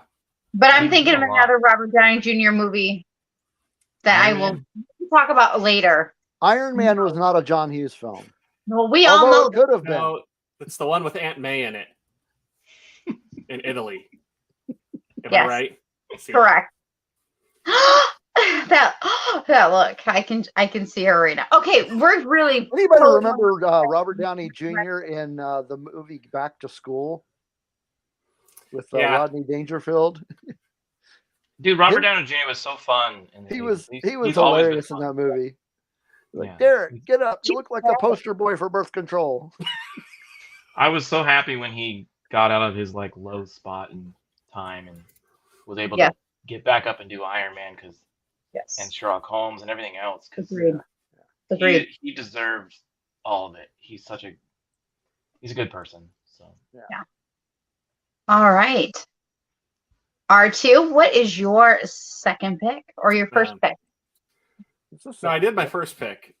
Okay. Now, What's your- are you talking about my second pick or my second pick? I don't know. you could also do a second pick. I second, picked third number pick? one. I actually have a number one, and I actually went with my number one for once, which is the rarest thing that Steve will ever hear from me because I thought I'm not buying it. So yeah, the first one because we had a little debate because were we picking directed films or was it written films? So my first Either one way. was a directed and written one. This one is just written. And can't say it's not necessarily like one of my top favorites, but it was one I watched a lot as a kid, and that's Great Outdoors. It's another one. Okay. Really enjoyed watching as a kid, and again, love John Candy. He always did a great job as playing a dad, and then even too, can kind of relate to like the whole annoyance of in-laws Beavers messing too. everything up. What's that? No, raccoons. It was raccoons. Yeah, raccoons. Yeah, the raccoon scene. And then always thought the ending with the bald-headed bear and shooting it in the butt was hilarious. So you could eat a steak, right, for dinner and a giant pancake for breakfast. Yeah, I don't think I could eat a steak that big or even pancakes that big, but yeah, that steak scene. Sorry, I was just thinking of. Then all of a sudden, I remembered Uncle Buck and went. Sorry. Maybe John Hughes just liked big, like food that was giant size. Yeah. Like people eat a food. Well, that and then like the bat scene too, where there's the bat and he's like, are you kissing him or are you calling him? Dan That's Aykroyd the was sound such they a make. jerk in that movie. I know. He was so slimy. He was like pro. It's like he's so slimy. That was very 80s though. I mean, like that was like the thing to be Be slimy. yeah. the Gordon Gecko. I guess He so. he had the big giant cell phone he was talking on and drove the But Mercedes. he pretended he had money, he just didn't have any money. We didn't have money anymore. That I don't know why it's stupidest line, but I was like, he's like, whoa, trees in the parking lot. Now, if I'm correct, isn't John Candy? This was his first one with John Hughes, right? I think. No, Maybe? Planes, Trains, and Automobiles Okay. I couldn't remember. was his first. This might have been Dan Aykroyd's first. Yeah. Oh. Actually, he did a cameo in Vacation as well. Oh, yeah, that's right. He was. Sorry, folks. Park's closed. Moose outside should have told you. Oh yeah. You're right. That's all I can think of. As a main actor, he was. It was. Yeah. I think he was playing. Yeah. So BB gun.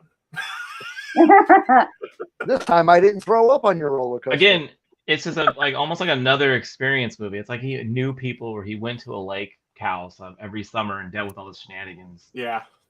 It was like nailed it every time. Or then, him and Dan Aykroyd, they're sitting out on the patio having drinks, and they're talking about like what they see, and he goes on like this big rant about like industrial waste and things like that. John Candy's like, I just see trees.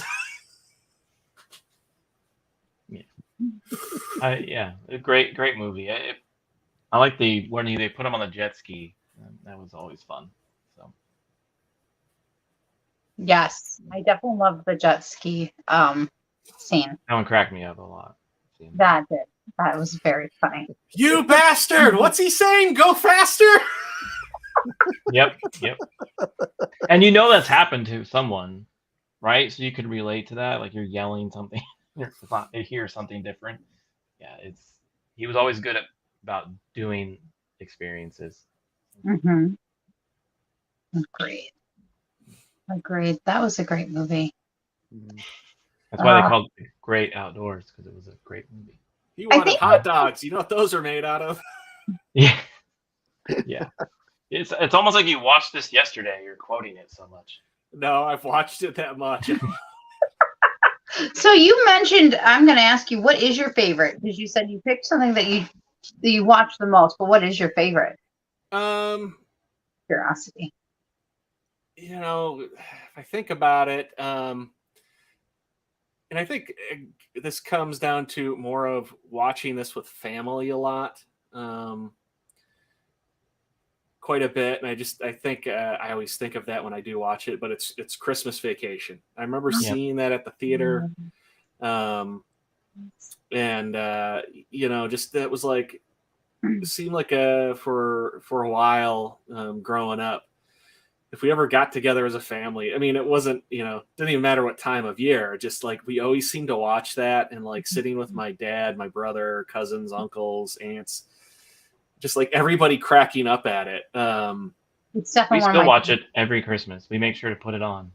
Yeah. And just like I said, overall, it's just, memories, but I would almost say, I think if I was looking at just like the overall movie though, Planes, Trains, and Automobiles too would be.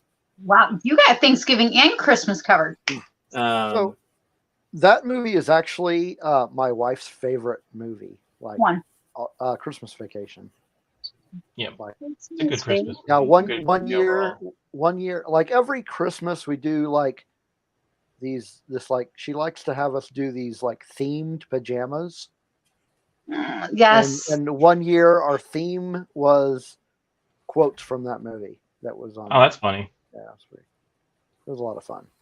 Say grace. A blessing. And yeah, I love that actress my mother-in-law who says say grace. She played she's the voice of Betty Boop. Yeah. I'm like, oh my god, I love her. Yeah. I'm sorry. I interrupted somebody. No, you're fine. You're fine. I was just saying my mother-in-law quotes the scene where he gets all flustered and mad at everybody because he got the hallelujah. Yeah. Where's the Tylenol? Yeah. She always does that, so it's funny. Yeah, I can't believe you're in my living room right now. Love that movie. Yeah. And you mentioned Planes, Trains, and Automobiles. That movie kicked off the whole like road trip movies. You wouldn't have Tommy Boy, you wouldn't have those movies if you didn't have that style of movie. No one thought about that. He nailed it again. He probably went on a road trip that went wrong. I'd like to make a special note right now. You mentioned Planes, Trains, and Automobiles, and we mentioned already, and that is, I am so glad John Hughes stuck to his guns, kept the one scene in that made it go all the way to an R rating from PG to R and kept it because it's like it helped to make the movie, helped to make the scene. I'm so glad because nowadays, we gotta cut it, we gotta trim it down, but it's like, dude, it still feels like an R-rated movie, and that movie to a degree, for the most part, is family friendly, other than that one particular. Yeah, nowadays they cut down movies so they can make more money. See, and that's dumb. I'm so glad John Hughes stuck to his guns. Yeah. Too great. I keep thinking about when they're getting a ride from the farmer guy, and they're like, "Get their bags in the back," and they're like, "We'll do it." And he's like, "No, she might be small, but she's strong. We had a baby come out sideways. She didn't even make a sound." Yeah. And if you ever had like a roommate or something, the bathroom scene where all the towels have been used. Yeah. Some of It's us like living with a 7-year-old. What are you talking about? Yeah. Oh, hilarious. Yes. Those are two must-sees every Thanksgiving and Christmas for me. That's for sure. Like National Lampoon's Christmas Vacation is probably one of my favorite on the comedy of Christmas side, one of my favorites. Whatnot. So Steve, are you frozen in carbonite? No. He's Just just checking. listening. Just checking. I think it's your turn now, though. I think it is my turn. I am so excited because my favorite, I actually have to admit, I do rank. I do have a particular favorite overall John Hughes movie. And I was sad because if little Spidey's here, this wasn't supposed to be originally my shirt I was going to wear tonight. I have a tank with my favorite shirt on it, and it's missing in action, and I'm very sad. But I decided to not destroy my house like Kevin McAllister and just went, oh, look, I'll just wear my Donkey Kong shirt. So my favorite, yes, I do have a favorite, from John Hughes, wrote and directed by, comes from 1985. And if you even hear the song by Simple Minds, you can probably immediately think of this particular movie. The movie that has, yes, sir, the princess, the brain, the basket case, the athlete, and the criminal, none other than The Breakfast Club. It has always been, even when I was little, like, yes, I loved Pretty in Pink. Yes, I loved 16 Candles. But for some odd reason, Breakfast Club was always one of my favorites.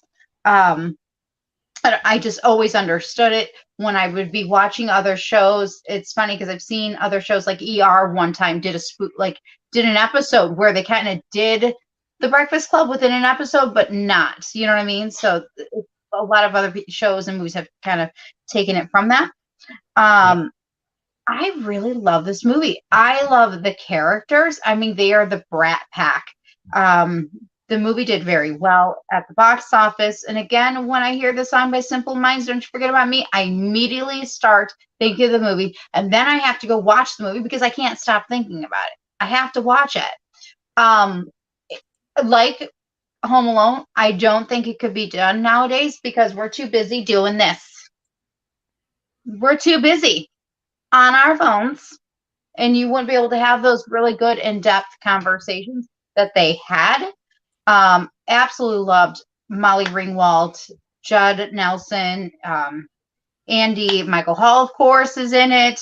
Emilio Estevez. I also liked Paul Gleason in it, who was the principal, Vernon.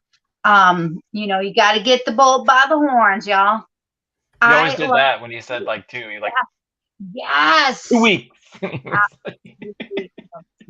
From their conversations to the dance scenes, and while it's made the janitor was fun. The janitor was the valedictorian of his class. Yeah, right. he was the I janitor. know all of your secrets. He did. He knew all your secrets. He was going right through it all. And I loved Judd Nelson's look. Fun trivia, of course, is that the actors and actresses actually went out into schools and kind of reminded themselves of what school is like for those who weren't in it. Judd Nelson, including, who, of course, made some really cool friends. Again, some trouble. Go figure. I want to do some quotes though real quick because I love Allie. Yeah, she's the basket case, but she really is a really cool character. You do everything everyone tells you to, and that is a problem. And I love that sometimes that's what we do, even to this day. Yes, it's an 80s movie, but it's iconic and it's stayed with me. Of course, we already talked about it. Don't mess with the bull, you'll get the horns. And of course, Anthony Michael Hall. Can you describe the ruckus? What's the ruckus? What's the ruckus? I love that. I love how they just interacted, and the characters just really, really worked well together. Even though I heard behind the scenes, Judd Nelson wasn't so nice to Molly Ringwald, but I think that was probably because of the method acting he was trying to do, to keep that character, to make her not like him, but yet like him, like just enough. Maybe, yeah. Yeah. But I just love Breakfast Club. It's so good. Of course, again, it's a good one. Done at Sherman High School, also done in another abandoned high school, which is very smart by John Hughes. This particular movie, though, it's such a good coming of age, but at the same time, so relatable even to now. The basket case, of course, being the underdog. And of course, Claire, who everyone's like, oh, she's the princess. She has everything. And she goes, no, I don't. And then the guys, of course, calling her out on it, or the athlete. And I guess I think everybody to a degree can kind of understand one of the characters, or I can identify with them. And of course, Emilio Estevez, just fantastic as the athlete. And I just love this movie. It's just so good.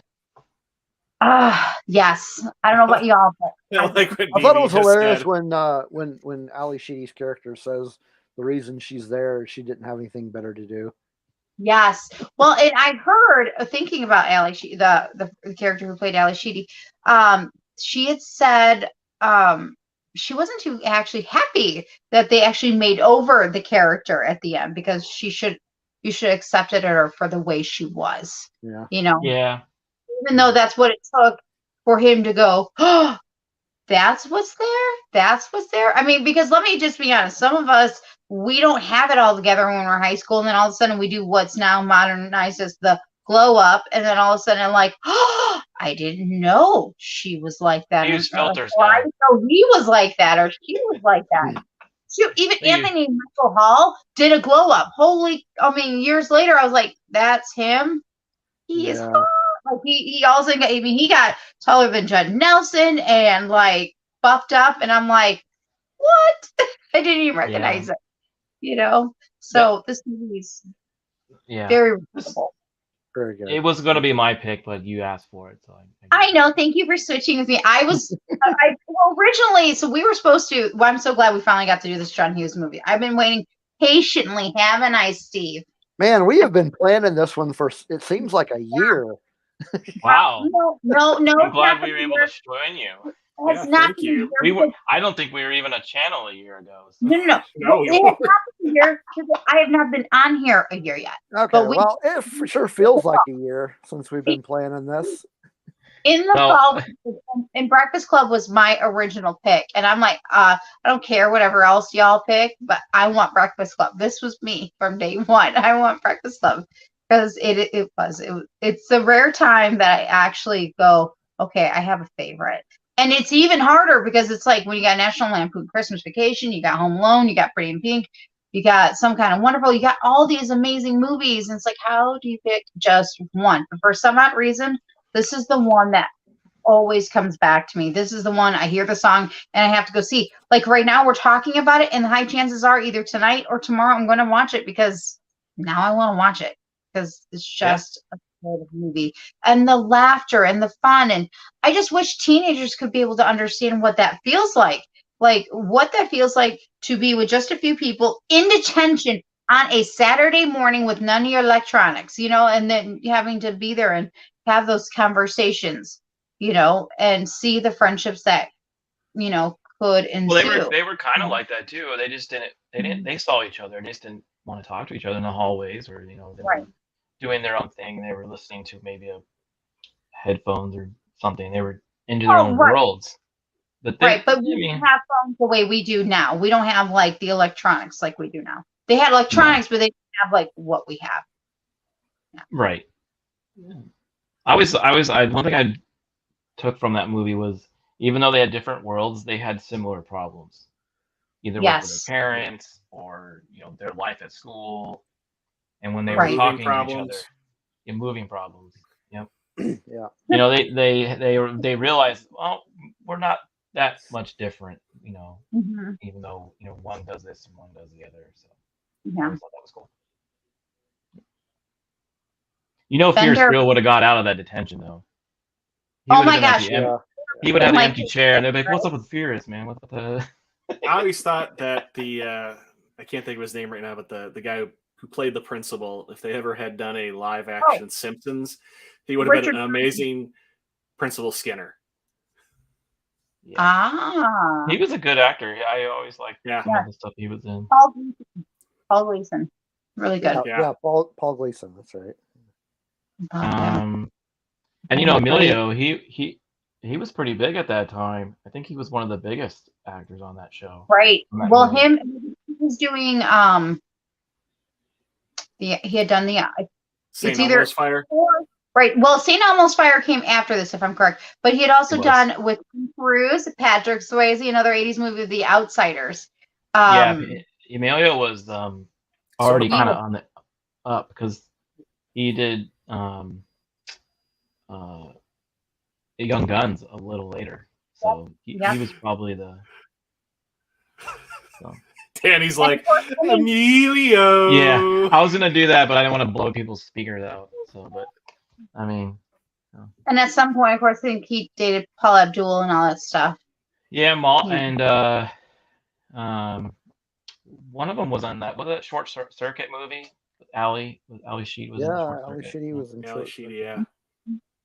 yeah. But that was the Brat Pack because they did this movie and then they did I think Elmo's Elmo's Fire. Everybody called them the Brat Pack because they everything but I don't think Molly Ringwald wasn't in it. But let me tell you, Molly Ringwald is still like she was the queen, I feel like the princess of teen movies. And to some degree she kind of still is, except as the mom. Like she's done The Kissing Booth, she's done other movies even to this day that I'm just like, dude, she's a great actress and she's still killing it. Emilio. You know what? You know what Ali Sheedy did before this? She did War Games. Yes. Yeah. With Fierce. Well, John Hughes called Molly Ringwald his muse. Yes.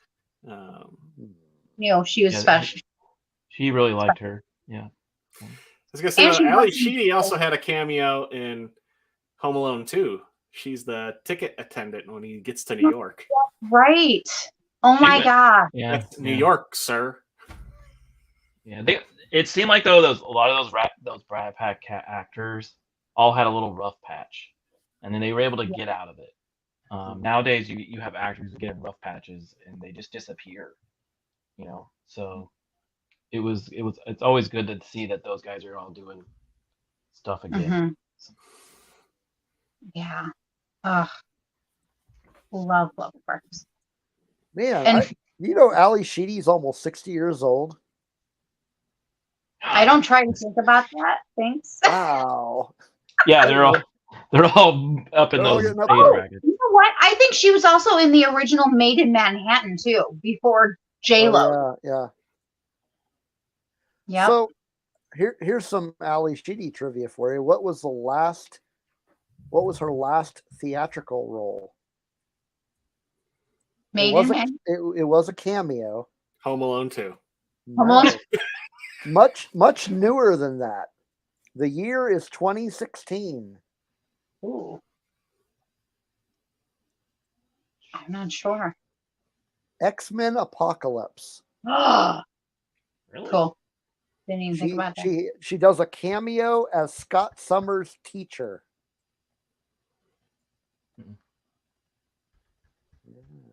Okay. Interesting. I barely remember that movie. Yeah. Yeah, I try to forget it too. Well, there's that other one that came out right after, which no one remembers. The New Mutants?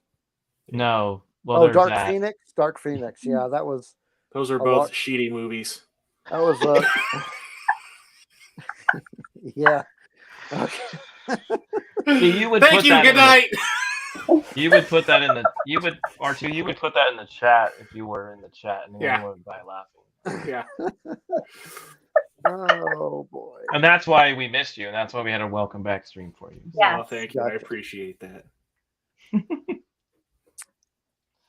Yeah. Good, All good movies. John Hughes. Yeah. What a Breakfast good Club guy. was a great movie. Okay. Great. We got to do the dance though. What do I have left? Let's see. There's a lot of good stuff actually still left. My second pick, I'm going to go with a really early one.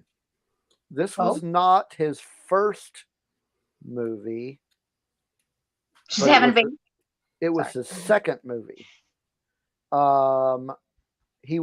He did not direct it. He only wrote it.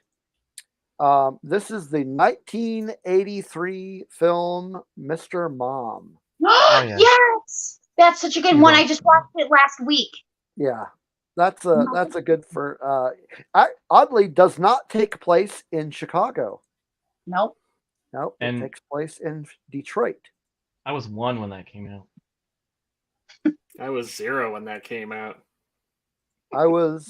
Wrong. I'm I'm not not. going to say because I've already dated myself. So yeah, Michael Keaton playing the laid off automobile engineer, Yep. and he ends up becoming a stay-at-home dad. Yep. Yeah. And this was an early role for him. This was only like his third or fourth film. I was This is another. 220, 221, whatever it takes. Yeah. He was such a good. Well, actor you in that sound movie. like a really handy guy. Not my Whoopi, not my Blanky. I love that. Where's your I mom think keep the him- vacuum cleaner? You mean Jaws? Your mom. I think calls the Mr. vacuum- Mom and Uncle Buck were like friends, and they just were Yeah. horrible at doing housework.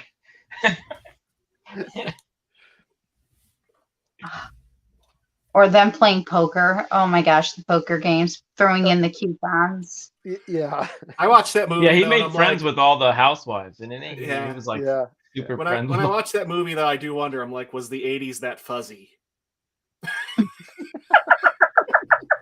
Is that how Vision was back then? I don't know for some of us. Let's ask Wanda. He was around.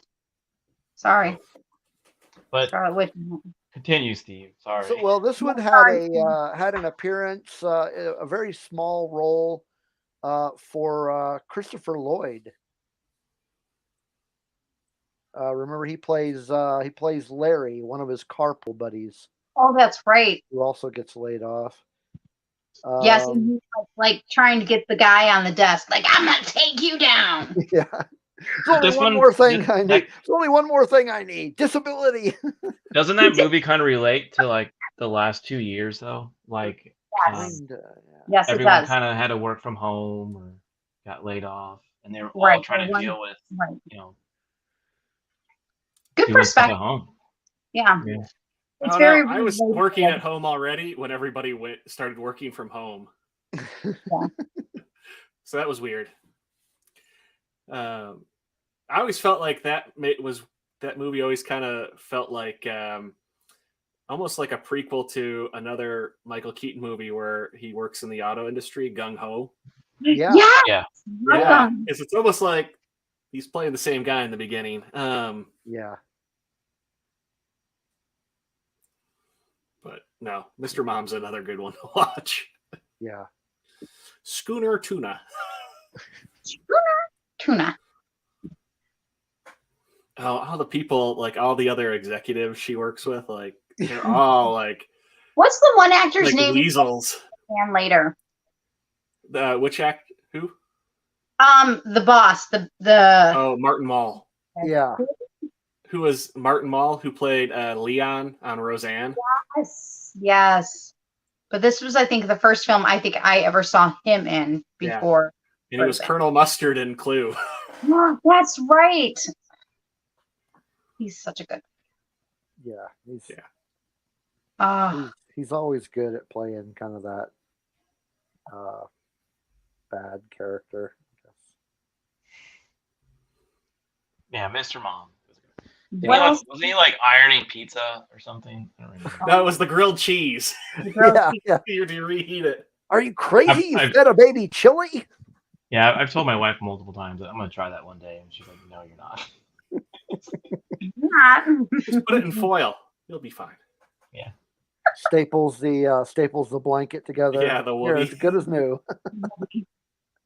Yeah, and then at the end though, he cleans it all up like he's like perfect. He's He gets almost his act right. He gets his act together and figures it out, and just like Uncle Buck. just like Well, hey. he's watching all like the soap operas too. Yeah. Danny brought up the soap opera dream sequence. Yeah. And No. And there's a hole in the shirt and he dies. Doesn't his wife though? Doesn't she? Because she goes on like a trip, right? Right. And her boss tries to hit on her, and I can't remember what comes from that. Then she comes home and she's like, she changes her career. I can't remember something. Also, Well, she changes quits her. though. Yeah, she yeah. quits, but her idea of or no, they filmed that commercial. That's what it was. She went to LA to film the commercial because it was all the her idea idea to lower the price of the tuna. Right. And it was like such a big success, but she quits. And he gets his job back though. Isn't that what happens? Yeah. He gets Right, and then he's and I think like maybe he does a little bit more at home, and he understands, what. Yeah. That's. I think that's what happened with a lot of people in the last 2 years. Yeah. Yes. The real story is the friends we made along the way. Yes. Well, that too, and when he thinks that she cheated on him or something like that, and then he's trying to rationalize it, and he's talking about his kids. He's like, I can't think of their name, but he's like, the one would be cool, the other one would tell on me. True. Steve, did you have any other favorite moments from Mr. Mom? Oh man, I don't know. I think the grocery store scene when he bumps into the lady and he's like, "Here, settle out of court," throws the food at her. or no, the one when he's dropping them off at school and they're all yelling, "You're doing it wrong! You're doing it wrong!" And he's like, "I know what I'm doing," and he pulls up and rolls down the window, and the crossing guard's like, "Hey, you're doing it wrong." Have you seen the newer movie called Daddy's Home, where Mark Wahlberg is like a dad and he's doing the same type of thing? Like he takes him to the school and he kind of like roughs up he kind of gets aggressive with the teachers at the parking garage or the parking. No, I haven't seen that one. Yeah, Daddy's Home is kind of a similar movie. I mean, where he has to like deal with kids. Oh, wait a minute. Is that the one with Will Ferrell? Yeah. Okay. Yeah, I've seen that one. Like they're divorced or something. And he comes back to kind of like help with the family, try to get back in good graces or whatever. And he ends up, I won't ruin it, but it's a fun one too. Just almost similar, almost. We lost Nicole. Yeah. No, I'm still here. I'm reading.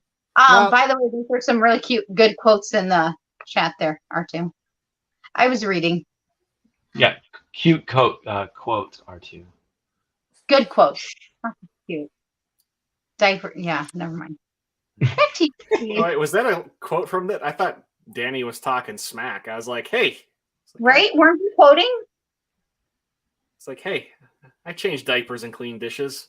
Oh, never mind. Yeah, it sounds like something Mr. Mom would say. I wasn't. Never mind. Never mind. Lots of excitement. Good pick, Steve. Good job. Yeah. John Hughes had a lot of good stuff. This was a lot of fun. Yeah. There's a documentary about him. I don't know if you've seen it. Someone did a documentary about his whole filmology and why he left Hollywood, stopped doing Hollywood, and everything. I can't remember the name of it. I'm going to look it up real quick, but it's a really interesting documentary about his life and what he I just didn't I like just about wonder- Hollywood. So Have wonder you- if he's still here with us, what it would be like. He was a good director. Have any of you guys seen the movie Dogma? Yeah. There's that sequence where Jay and Silent Bob are talking about John Hughes, and they traveled to Shermer, Illinois, just to realize that it wasn't actually a real place. Yeah. That was yeah, so it's called "Don't You Forget About Me." It's a John Oh. Hughes oh, nice. documentary. I'm not sure where you can watch it. It doesn't say on IMDb, but I'll put it in the private chat. But it's called "Don't You Forget About It." It came out in 2009, and it is about his filmology and why he made the movies and what he went through. I haven't watched it in a while, but I do remember that it was. I'm going to put a link to it in the show notes. There's a website for it. Yeah, I think so. It doesn't show where to watch it, but I mean, it talks about why he left Hollywood, and that whole part of it was very interesting. I don't remember what it was. What unfortunately it's not coming to my memory, but I do remember that where they go into that because he just kind of mysteriously just left and stopped doing movies. Well, you can buy it on Amazon for $13 on DVD. So hopefully you get a watch. I think I saw it on I'll find it. We'll find it. something. Yeah. Yeah. I got that song in my head again. Like I just got rid of it. Like we just went from "Don't You Forget About Me" to "Mr. Mom," and now I'm like, crap. Well, there's also that Biggie Smalls and P. Diddy version. Don't You Forget About Me. No. No. No. Nothing like the original. Something like. All right. Well, had a lot of fun. Yeah. Today. Thank you Thanks, again for Yes, inviting sir. us. This was Thank was you fun. so much. I enjoyed the music intermissions, I guess you would call them. They were fun. Musical interludes. Let's say I guess that's what makes it though Rogue One Radio, right? Yeah, it's been kind of a staple for the show. What For kind of rogues around here if you can't tell? Rogue squirrels. Maybe rogue next time if you rabbits. invite us, me and R2 can send you some of our music and you can play it. well, I've already played I- my own music on I here, could have so I played don't it see on my why little not. radio. Oh, can you do the boombox? You should do. What's the movie? Let's say anything. Let's say anything. I just watched that last week. I was on That- some random cable channel. That seems like that could have been a John Hughes movie, but that was Cameron Crowe. Yeah, Correct. kind of like St. Elmo's Fire could have been John Hughes, but that was actually Joel Schumacher. Oh yeah, that's right. He did direct that. Yeah, That's somebody else that passed away recently too. yeah. Childhood's dying every day. Don't just. We're not. No, we're not. Jeez, morbid ending. We're not ending on gloom. So No. Oh, What? hey, Used and Abused said it's showing on Pluto TV for free. cool. Oh, there you go. Very cool. There you go. Just Check it curious. out check it out if you can. It's a good documentary. I do remember it being like, whoa, like I didn't know that about him. Or they do go into why he kind of left. And Danny says that she love Dogma. I'm guessing loves Dogma. She loved that's what- Dogman. Love Dogma. Yeah, that's actually one of my favorite movies. I actually really like that movie. But Okay. So Good what? You Go could ahead. say John Hughes and is one of the old great writer directors that we don't really get anymore. yeah, That's old Hollywood. We still Yeah. have some of those actors around. Top Gun, Tom Cruise, and I think they're slowly getting smaller. The amount of that, and it's pretty sad. So Yeah, Well, I my- mean, my I can't really Molly Ringwald's still doing pretty good. Amelia was in Game Changers last year, but not. He decided to walk Yeah, away. but you know what I'm talking about. The new upcoming actors, they don't have that old Hollywood feel Right. where Right. they're kind of a mystery. You kind of know you know a little too much about them. Right. And Well, we don't really have any creators kind of like that. I mean, I'm not saying he's the same as it, but like in terms of kind of making Screenplays and directing. like making films. I mean, at least being a creator, like maybe kind of the last person that kind of did something where they were making a lot of similar quality films that everybody loved would be like Judd Apatow. Yeah. I mean, yeah, I can't really think of anybody else kind of like that did hard. that they're doing movies like that. It's very true. Yeah. that's why I'm so excited about Top Gun, because I feel like I was going to say before we begin to, Steve wraps this up for us here. Obviously, I've already alluded to what you guys are doing next week, but you guys can give us another detail where people can find you and what time. I'll let R2 do that. I'll let him. Okay, well, you can find us at After the Weekend. Just search it for as one word. That's the best way to find our channel. But yes, next Monday, May 30th at 8 p.m. Eastern, we will be reviewing Top Gun. This was Maria's pick, right? Yes. Yep. It'll be the three of us. We might have a guest, but most likely it's just going to be us three, which is fine. So hopefully you can come over and watch it, talk about Top Gun. Yeah. And I will we're super excited. We have something special to show off. So yeah. We're and Top Gun is currently on Netflix, just so anybody's in the chat. I own it. Netflix, Paramount Plus, you can watch it. It's been all over because of the new movie. Yeah. Yeah. So, I try to watch that movie once a year. So. Really? Yep. You like it that much, huh? Oh yeah. Yep. Okay. Yeah.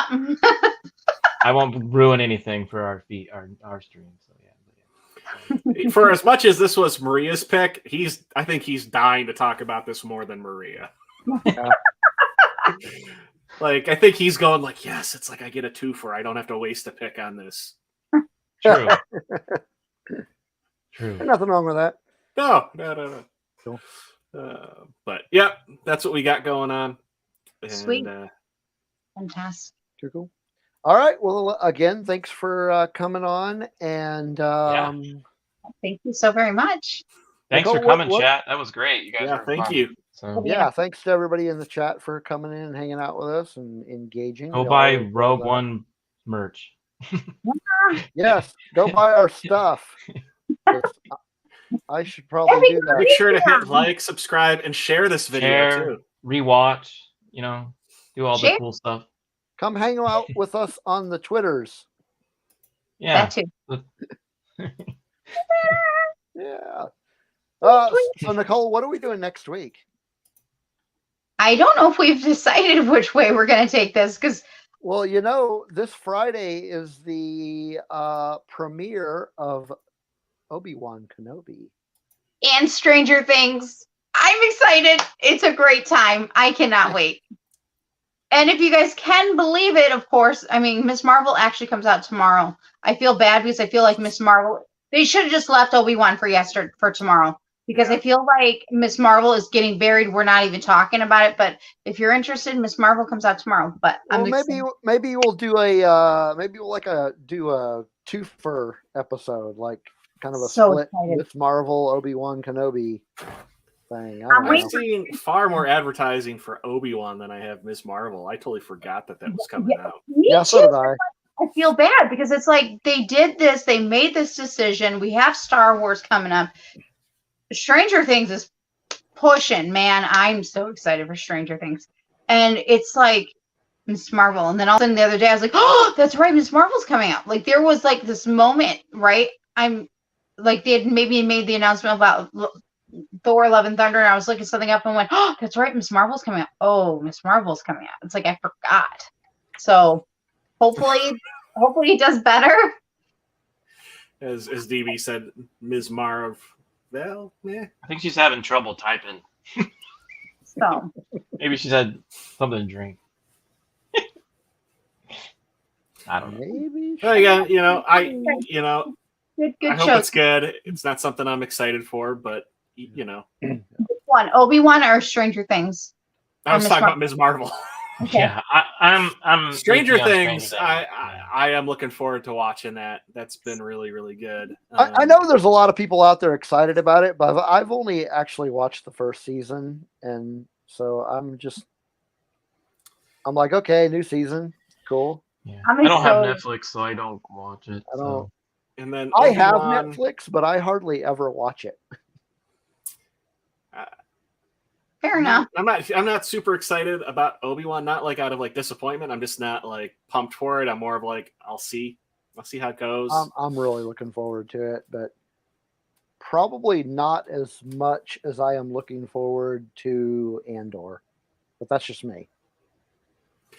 If KS2O is an Andor, I'll be excited to watch it because I love Alan Tudyk. But we all know what happens to Andor.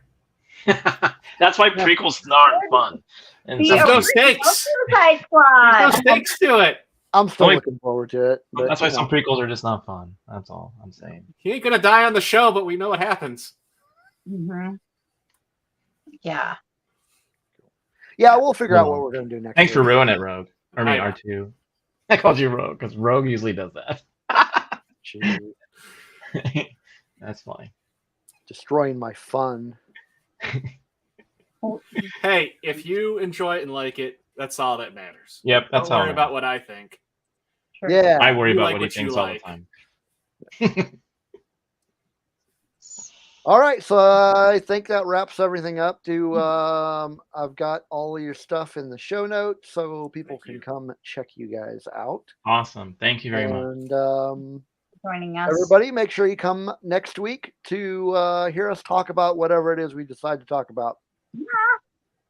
But thanks for coming on another episode of Rogue One Radio, and we'll hope to see you again. Bye. Bye.